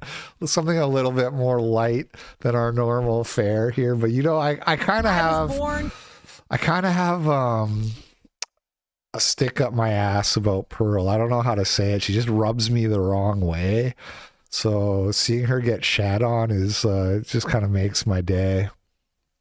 I was born kind of chopped. I always knew from a young age I was kind of mid, not necessarily beautiful. I've always been a certified mid. You know, I would look at women more attractive than me that would get more opportunities. I've always been a certified mid. Nothing screams self-worth like having to explain to your audience how mid you are, but apparently she also thinks that she looks better than Sydney Sweeney because her simp said so. This is... Wait, what was that? Sydney Sweeney looks like an unevolved form of Pearl Davis, retweeted by Pearl. Because her simp said so. This is Pick Me Pearl. She's called that because so many guys want to pick her over Sydney Sweeney, of course, which is why she dated a homeless guy. Let's pick up where we left off. Pearl took it upon herself to run her catfish awards on Shitter. She took an 8-year-old edited photo of me after she saw I said that I was retiring from YouTube and used it to say that I'm a catfish. Brave choice, Pearl, especially when you have me blocked from replying. I'm sorry that we can't all be natural beauties like you. She chalked it up to makeup here, and yeah, Pearl, it does take work to develop the skill to learn how to do your makeup properly. You know, so that you don't look like you're using your grandmother's 20-year-old... How does Brittany look like every race at once? She is. She's our favorite octoroon. Drugstore eyeliner. Here's a tip for Pearl. Lightweight concealer is really good for not settling into premature wrinkles around the eye. Pearl does a really good job at not looking her age. I can't believe she's 28 years old. What up, guys? Welcome to another episode of Pearl Daily. Today we have a special guest. Listening She does kind of look older than 28. to this clip when she opens her mouth is like a flashbang. What up, guys? Not everyone knows Pearl's lore, so I'm gonna go ahead and give a quick rundown. Hannah Pearl Davis is a rich kid that runs her YouTube channel on her daddy's dime, which is how she was able to keep it running after being demonetized. She was demonetized right after she interviewed minors about the morality of stealing a famous rapper's spunk. Think about it, right? Do you really think he didn't think to wrap it up with the, I'm gonna say, corn star? He's a player, right? He knows she's a corn star. He probably did. She probably stole it. Which their family weren't too happy about, but she kept the video up. Pearl is also known for talking about how 16-year-olds are hotter than 25-year-olds, showcasing her feminine maternal instinct to protect children. And this idea that women are somehow nurturing and motherly is just the biggest lie that we have ever told in our society. $5. Have you seen the Zionist Organization of America speech by this guy that sounds like South Park Kyle's New York cousin? He's kvetching about Tucker and it's so unintentionally hilarious. Thank you for the $5. I don't feel like watching that right now, though. As feminine as This is not $5 Media Fridays, guys. It's Monday. maybe send a 20 next time and we'll talk. It's nurturing. She's known for preaching to her audience how men want women that are feminine, docile, pure, and beautiful. She leads by example, making so much effort in her minimal skincare routine, as well as her hairstyling and her girly gorilla posture. She's doing a fantastic job showing off those succulent titties lately. So if I were her, I would wear longer sleeves and invest in a micro bra. But I guess Pearl is still experimenting with her fashion at almost 29 years old to find the right piece of clothing that will flatter her Sasquatch stance. Pearl loves to pass time making comments on women and their appearances because they're all being hoes. Stuff goes too fast. I love Natalie Winters. How come I never see her on my timeline anymore? Loves to pass time making comments on women and their appearances. Boom. More waste, fraud, and abuse. I've never seen women fight for anything harder than the ability to be naked. That's crazy. That's just seething with like envy. Naked. I think they call this a dress. I do not care what you do, but you will not gaslight me into thinking that pose and outfit is appropriate. Right, so then here's Pearl in her little pink dress. Dude. Look at the size of those legs. What happened to Natalie Winters? I never see her. She's shadow banned. She did lose weight. Pearl has lost weight, which good for her. She unfollowed me. What? She only follows 52 people? Why? She hasn't tweeted in 2 weeks. Whatever, bitch. Stupid, ugly bitch.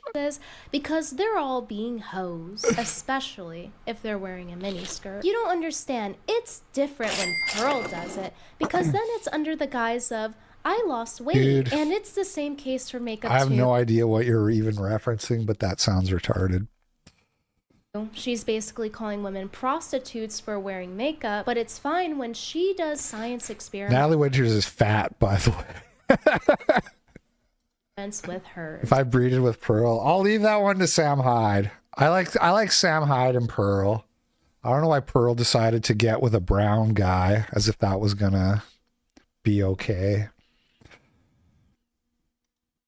Some things just never change, but one of those things that actually has is that Pearl is no longer single. She now has a new man's beliefs to parrot. Her boyfriend, Nuclear Caudillo. Look at them go. She's got the grace of a cardboard box. Her boyfriend is another one of these red pill manosphere guys that's here to teach his audience how to get laid. We're not here to win, or sorry, we're not here to prove that we're better than anyone or that anyone's internet daddy is better than someone else's. We're here to win. We're here to get laid. He's not a loser. He has strategy. Like using an app that fakes live stream viewership to get women to twerk for him at parties. His channel is about teaching men how to extract sex from women with the lowest investment possible, which is how he got Pearl. Unfortunately for him, his alpha red pill selfies just weren't enough for him to be Pearl's first choice, because Pearl says that the female fantasy is to get someone out of their league. And that's why Pearl is always thirsting after other guys, whether it's the whatever podcast host that she's worked with. Wow, he was really cute back in the day. He just got fat. Or her bowing down to this black guy that isn't her boyfriend, calling him king. I'm not here to lower your confidence. I'm just really letting you be honest, King. These are good. These are good. These are good. And Pearl just cannot contain herself around her colleague, Andrew Wilson. Baby, we have I young feel Andrew? like a 10. So ladies, It's so funny. Like you think when that picture, that Andrew, Not the like, lip you know, bite. he would ever be good enough for that guy to ever look to. Yeah, he wouldn't. She's thirsting after a guy who would be unable to open a pickle jar for her. And this is the same guy who rated his wife, Rachel Wilson, a 6 out of 10. Most women are going to exist between the 5 to 6. Average, slightly above average. Where does my wife fall? Well, she falls right in that average to slightly above average. Absolutely brutal. I bet one of her 3 baby daddies would have given her a higher rating. So Andrew, can I sell you on my worldview? Yes. Your wife has 3 baby daddies and has been married twice before. Uh-huh. You lick sniz. You're a mouth. Your wife with the 3 baby What did I just say? Your wife with the 3 Sorry, baby doll. I'm daddies? sorry. Is she morally inconsequential in comparison to your ditch licking? I guess we know why he made her take a paternity test. I have what I would consider 100% faith and trust in my wife. I Also- told her these words exactly. You're going to get the fucking test, and if not, I'm out the door. Period. How is that 100% trust and faith? I mean, it's your prerogative to do that, but... Okay, well, it's not for her. It's for me. But anyway, Pearl's new boyfriend has some very exciting and high energy content for us to watch. All right. So the next one, someone mentioned it, or I think someone mentioned it, is the sports bar, and that is B tier. Yeah, he may look confused and sad and low energy, but just know that this guy with his little Pikachu hat and little earring is going to teach you about the 16 commandments of getting poon. She's like gushing, like writing poetry to him, right? He's like, okay, that's the reason she likes him in the first place, probably, is because he's dismissive, he's, you know, distracted, whatever. Cool, thanks for the poetry. Awesome. That is exactly how it should look. She should be chasing. Mm-hmm. So give this dusty princess his... Dude, the pickup stuff is so cringe. It's so cringe. flowers, and heels. And make sure that you listen to his advice if you want to score someone that's top of the line like Pearl. Speaking of red pill advice, you guys remember Grandma Tomasi, right? He's featured in a couple of videos on my channel where he was desperate to get my nudes and got trolled multiple times. There are a couple of things you need to know about Grandma Tomasi. Number one, he is the self-proclaimed grandma of the red pill. And number two, Pearl looked up to him and has parroted a lot of his points. Oh, and another thing you need to know is that he is a big fan of Pearl. And I was trying to get him to like mentor me. Like, and I was saying I would pay him for his time. I really looked up to him. Like, honestly, I thought like he was so smart, and like I just really loved his stream. He went on this like podcast and then was like, I don't remember what he said. Maybe then you'll go die in a fiery car wreck somewhere. Go away. You want the red pill to die? You're already killing it quite well. Thank you very much. It really hurt my feelings, though, to be honest. Pearl's boyfriend is out here retweeting Was he actually talking about Pearl in that clip? And even complimenting him in the title of his content. But I'm sure that's just Pearl's boyfriend showing how alpha he is to not care what his girlfriend thinks. In fact, Pearl's boyfriend showcases his love for her in his content all of the time. Are all women secretly feminists? With Pearl's face right next to a bunch of other women subtitled, "They are fooling you." The best part is that he puts her next to all of her favorite people, including one woman who said Pearl probably has AIDS from black guys, and another girl, Sarah Stock, that humiliated her on her own show, which resulted in her getting kicked off. Sarah, what's going on? So what's up with the gaslighting, Sarah? You don't What's have a up man? with the calling me a whore? You know, I didn't insult you. What was that about? You did insult her. What, When did that's I the call- gaslight. Yeah, wait. That's the gaslight. She went- You started this. Oh, where's the man? You just showed the ring. You want clout. You want clicks. You want shut the fuck up. Yeah, Who cares? you're saying I'm getting run through by black guys. It's To be kind of fair, your last 8 boyfriends were black guys, so Yes. it's not like you've hid this fact. Is it true or is it not? That's though? Like, not true. If you want to insinuate that, I mean, it's that's fine. your current boyfriend and your previous boyfriend. You're not married to either of them. So how is that? Oh my god. Pearl's boyfriend really has a talent for video production, and you can see it shine through here with how he mixes gotta the yell audio. You more. can't hear what Pearl is saying here, but maybe that's I just start yell maxing on my show. Her boyfriend has some interesting points to make about her, like how he insinuates that she's a ran-through grifter. All women are feminists, especially the ones that say they are not. They never say they're anti-feminists when they're in their party years, 18 to 28.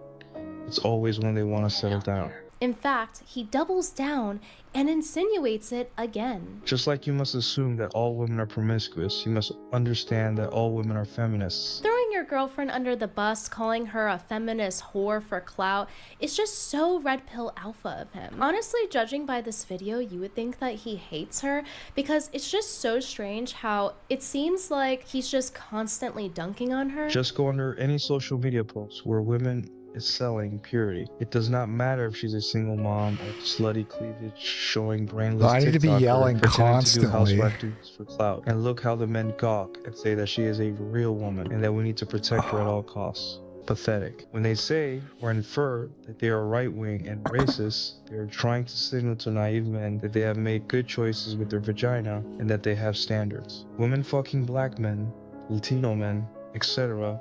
would make her seem less viable to the hot Aryan Chad she wants, so her being racist is her selling her purity. Very sneaky, I know. He's calling out his own girlfriend for selling the lie of purity. Pearl's boyfriend fails to explain to his audience of 150 viewers is that this also applies to men. He promotes being this alpha guy who knows game, and then he settles for the type of girl that he spends his entire video criticizing. He is in his own way selling purity, but apparently it's only grifting when it's his competition doing it. He's in competition with with women to siphon money from simps. Pearl's boyfriend once again shows up for Pearl by sliding into my replies, complimenting me about how I'm so attractive that I can get a husband today if I wanted to. It makes me wonder, why aren't him and Pearl married? Doesn't he believe that she's pretty enough to be married today too? Meanwhile, as Pearl's boyfriend is in my replies, showering me in compliments for all of his followers to see, Pearl has me blocked. She's trying so hard to obscure me from her followers so that they dare not Yeah, see. Bridgie's made some good hit pieces on people over the day. That's why I want to watch them, because they're usually pretty good. The only one I felt a little bit bad about was when she went after Martina Marcosa or whatever. And even then it was kind of funny, but what's her name? Martina, whatever her name is, she doesn't really hurt anyone, you know? Like, yeah, she's just kind of bad at art, but that one felt a little mean, but all the other ones I thought were pretty funny. Because usually she goes after people I don't like. That's why she goes after like Anissa. I don't really have a problem with Rolo, but he does seem kind of full of himself. So for people like that to get taken down a peg can be funny too. The polite and nice things I have to say about her. And His real name's not Rolo either, so it always sounds weird, like Rolo. right after his What is that guy's real name? It's probably like Robert or something.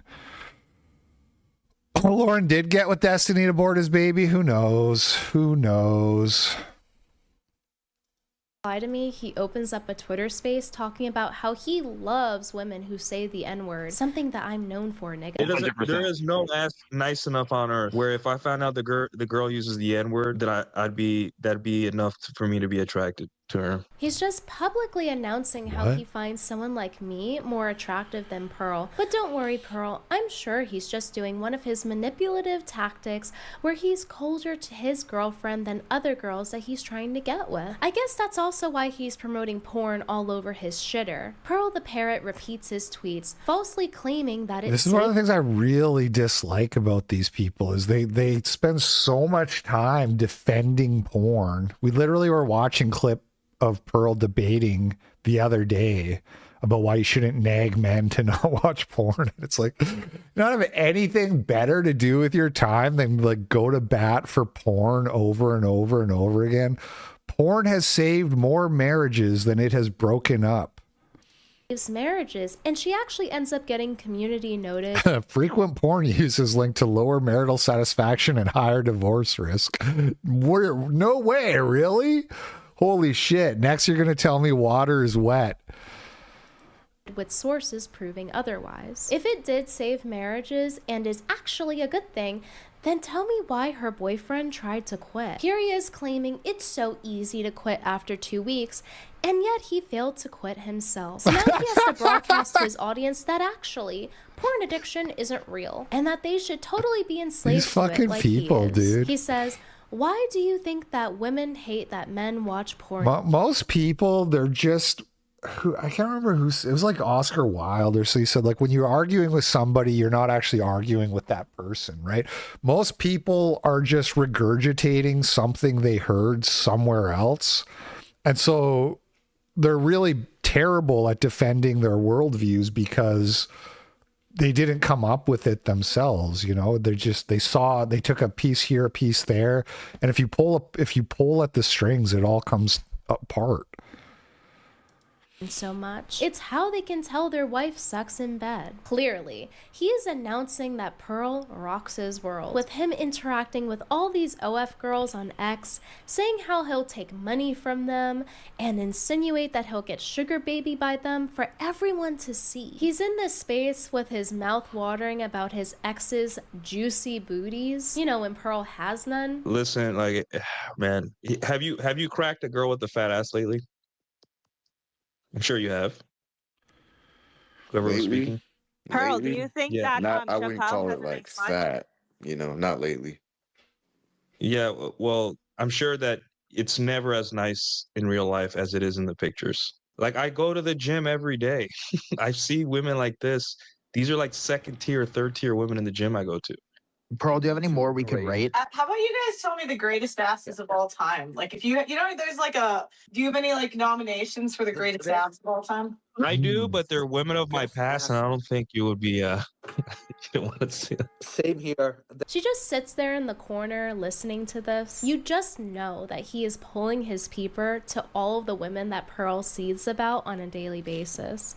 Seems like a healthy relationship. Dude. I think this all plays into why Pearl promotes porn to her audience too. What up, guys? I'm Pick Me Pearl, and I'm not like those other girls. I just let my boyfriend walk all over me for clout because I'm mid. I've always been a certified mid. She'll complain that women want to be hoes so bad. Even Christian women will defend being naked at all costs. You never see the trad e-girls without a pound of makeup, short skirts, dresses, and using God for money. Yet, they insult and gaslight you if you notice. Yeah, they do. Pearl even shows more skin than the girls that she criticizes to her male audience. It's different when she promotes what she considers porn, right? She's retweeting women, wagging her finger at them for being, quote, slutty, but never mind her signal boosting said women and constantly making her male following look at them. She even runs a bunch of these polls where she's like, hey guys, look at her tits, are they fake? But no, she's just asking the important questions, okay? The Red Pill Manosphere just love doing this thing where they use sexuality to profit, but it's only okay when they do it. Speaking of profiting off of women, it's got me thinking, why is Pearl's boyfriend with her? I think it's for him to be provided for so that he can secure his financial future with Pearl. He's made a ton of posts. She's from a wealthy family and she has like 1 million subs or whatever. Like she obviously has a way bigger career and audience than him. Like there's no way he makes more money. So it's literally like a rent boy situation. You know, it's literally like PS5 secured. You know that meme? The black guy with like the fat ugly white woman. PS5 secured. That's Pearl's relationship. And people take advice from these people. People are out here listening to these people about how to navigate their marriages and their dating and shit like that.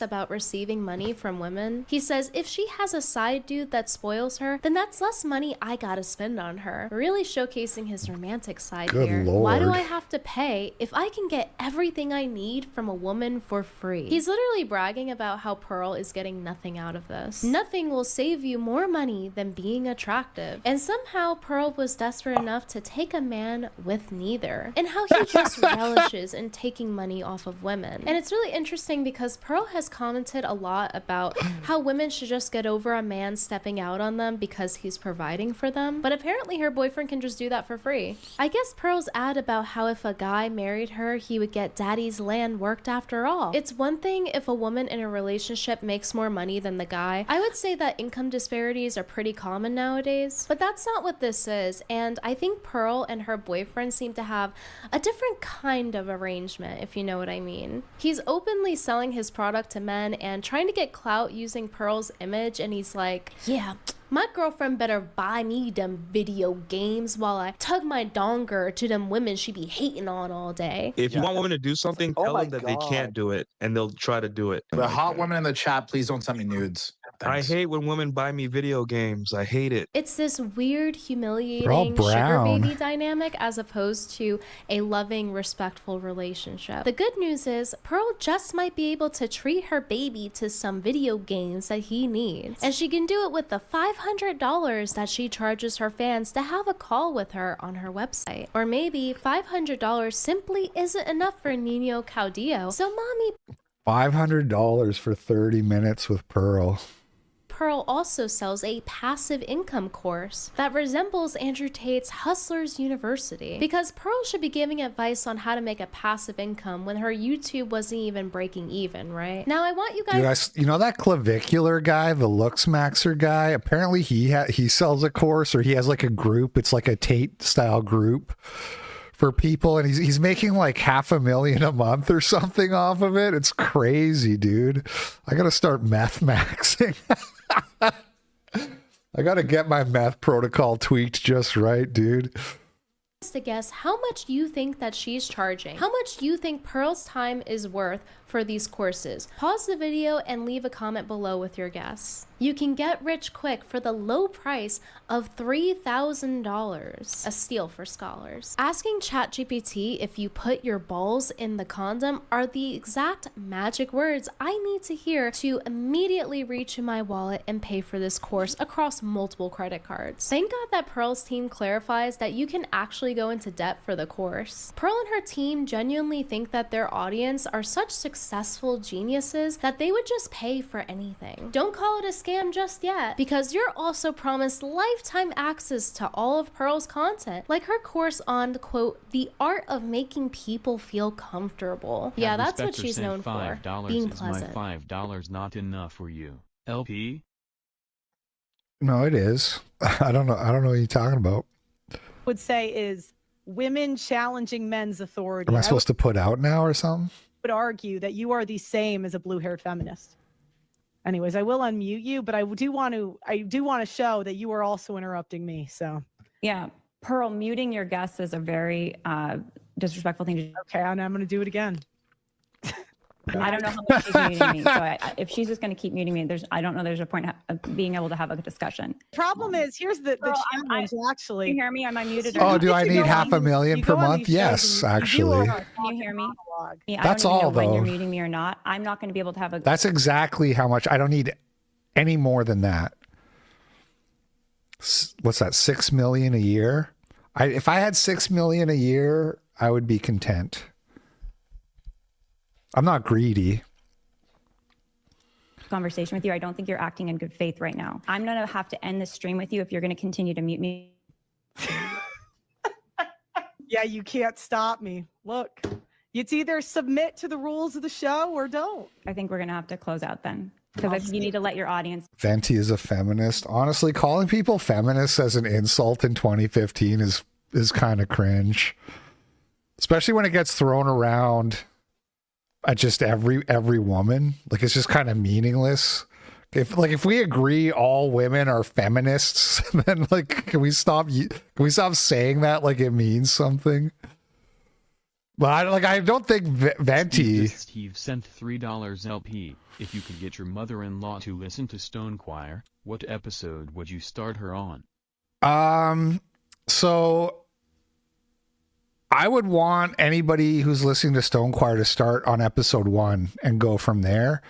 But if they were only going to listen to one episode, it would probably be for my mother-in-law, I would probably tell her to listen to the racism scripture. But like the whole racism thing is like a 5-episode series, and that's kind of like,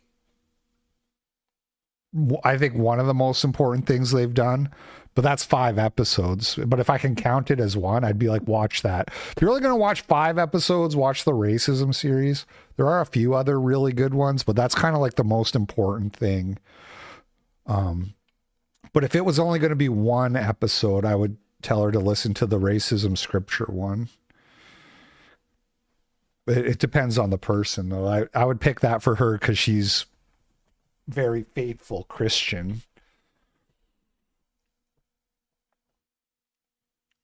Decide who's over talking who. All right, see ya. Other women that are more attractive and skilled would be called delusional to think that their time is worth that much. But Pearl's time and repackaged YouTube slop are definitely... Would I still stream if I made... So if I made 6 million a year in like universal basic income, would I still stream? No. Fuck no. You think I like this? You think I like this? Oh God, no. No. Maybe like once a week for fun. Maybe I'd stream Magic once a week just to hang out with my friends, my best friends. Oh no. I would just buy a nice plot of land and get away from you people with your multiculturalism and your diversity and your sodomy.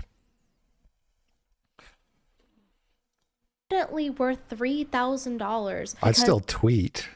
if that She's makes you really feel good at better. making people comfortable or something. Can her staff Photoshop her hair off of her dress displayed on her website so that I feel more comfortable? And maybe some professional makeup as well. Her website has this corny slogan that I absolutely love. Dive into the ultimate media hub where freedom of speech and expression isn't just a right, it's a vibe. Yeah, her copy striking her coworker was definitely a vibe.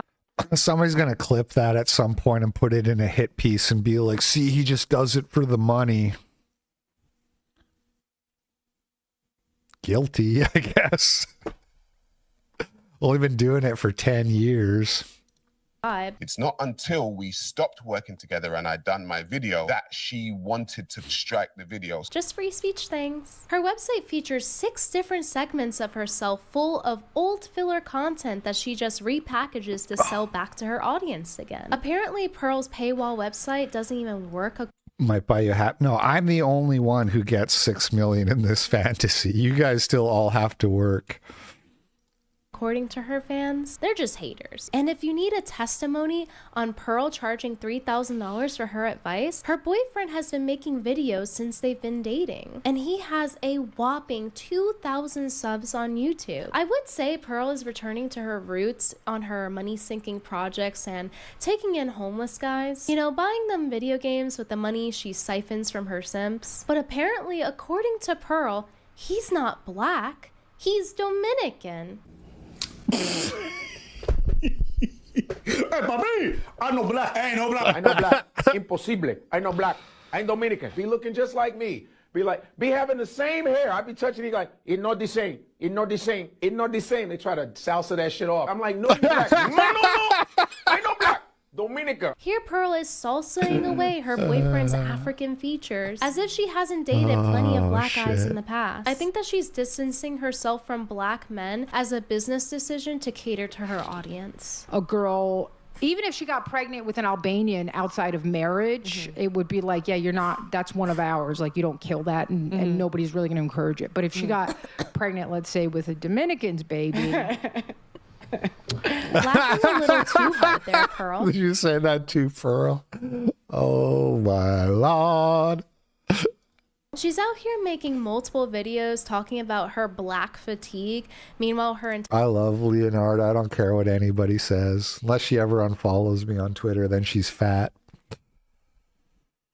entire dating history is black guys. I've dated mostly black guys. And it's interesting that that's her type because in her London studio, she hired all of these black guys to be around her all of the time on her daddy's dime. So I wonder what's going on there. Have you ever discussed with your parents that certain attraction that you have? Oh, yeah, they know. They don't care. I think that the reason that Pearl goes for black guys is because she thinks that it's all that she can get. She has repeatedly broadcasted the sentiment that black men have a stereotype of liking unattractive white women. So I think she really took that belief in, and she feels like she has to provide for black guys who clearly love and respect her so much. You know, enough to publicly humiliate her because it's her only option. I do think that she likes white guys, but she just feels like it's out of her reach. So she goes for what she views as realistic. I like both. I like black and white guys, yeah. Okay.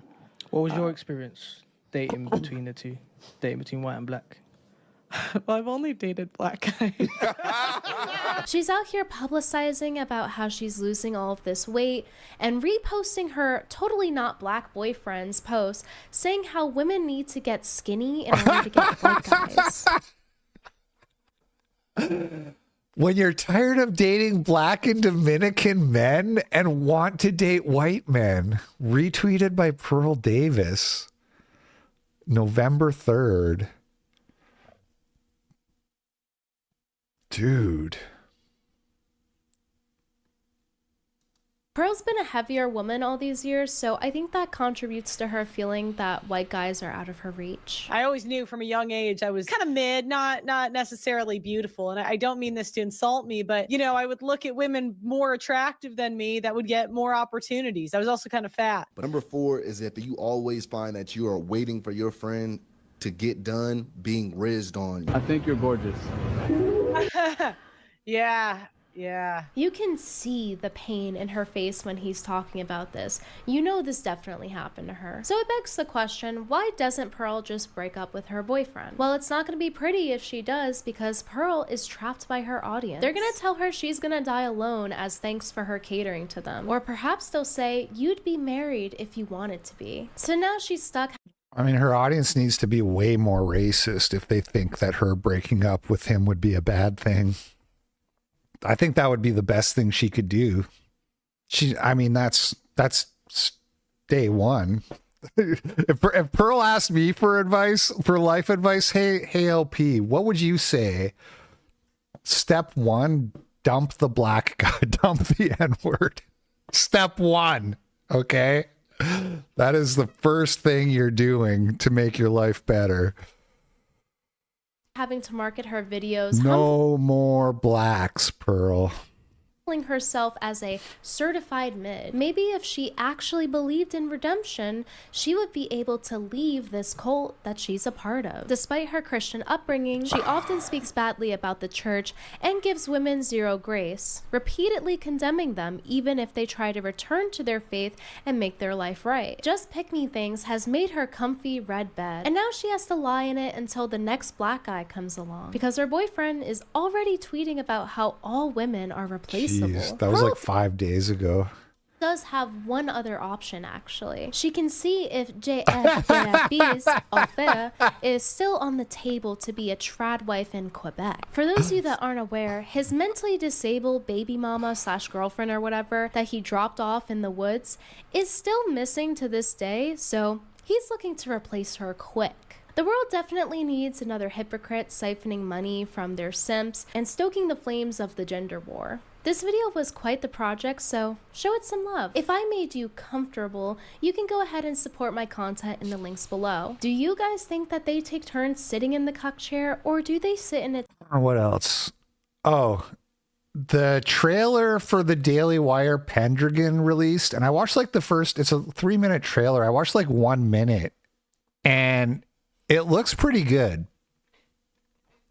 I'm cautiously optimistic that this is actually going to be decent. All of this is an illusion, an echo of a voice that has died. And soon that echo will cease.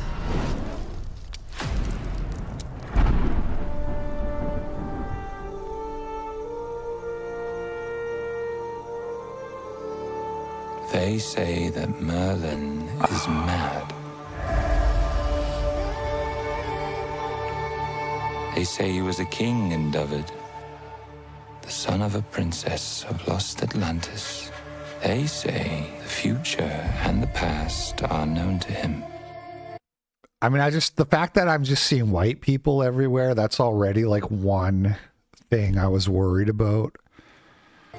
I think they at least know their audience. That would be like a deal breaker for their audience. So they're like, all right, don't put a bunch of blacks in the movie. Okay, don't do that. The fire and the wind tell him their secrets. The magic of the hill folk and druids come forth at his easy command. They say he slew hundreds. Hundreds, do you hear? That the world burned and... I mean, I won't play the whole trailer, but it looks decent. It looks decent. I'm gonna watch it. You know, I'm a little bit too old to really get hyped about stuff like this, of course. I remember reading the Pendragon Cycle when I was like, I think that's what it's called. Is that what it's called? The Pendragon Cycle. These are really good books, man.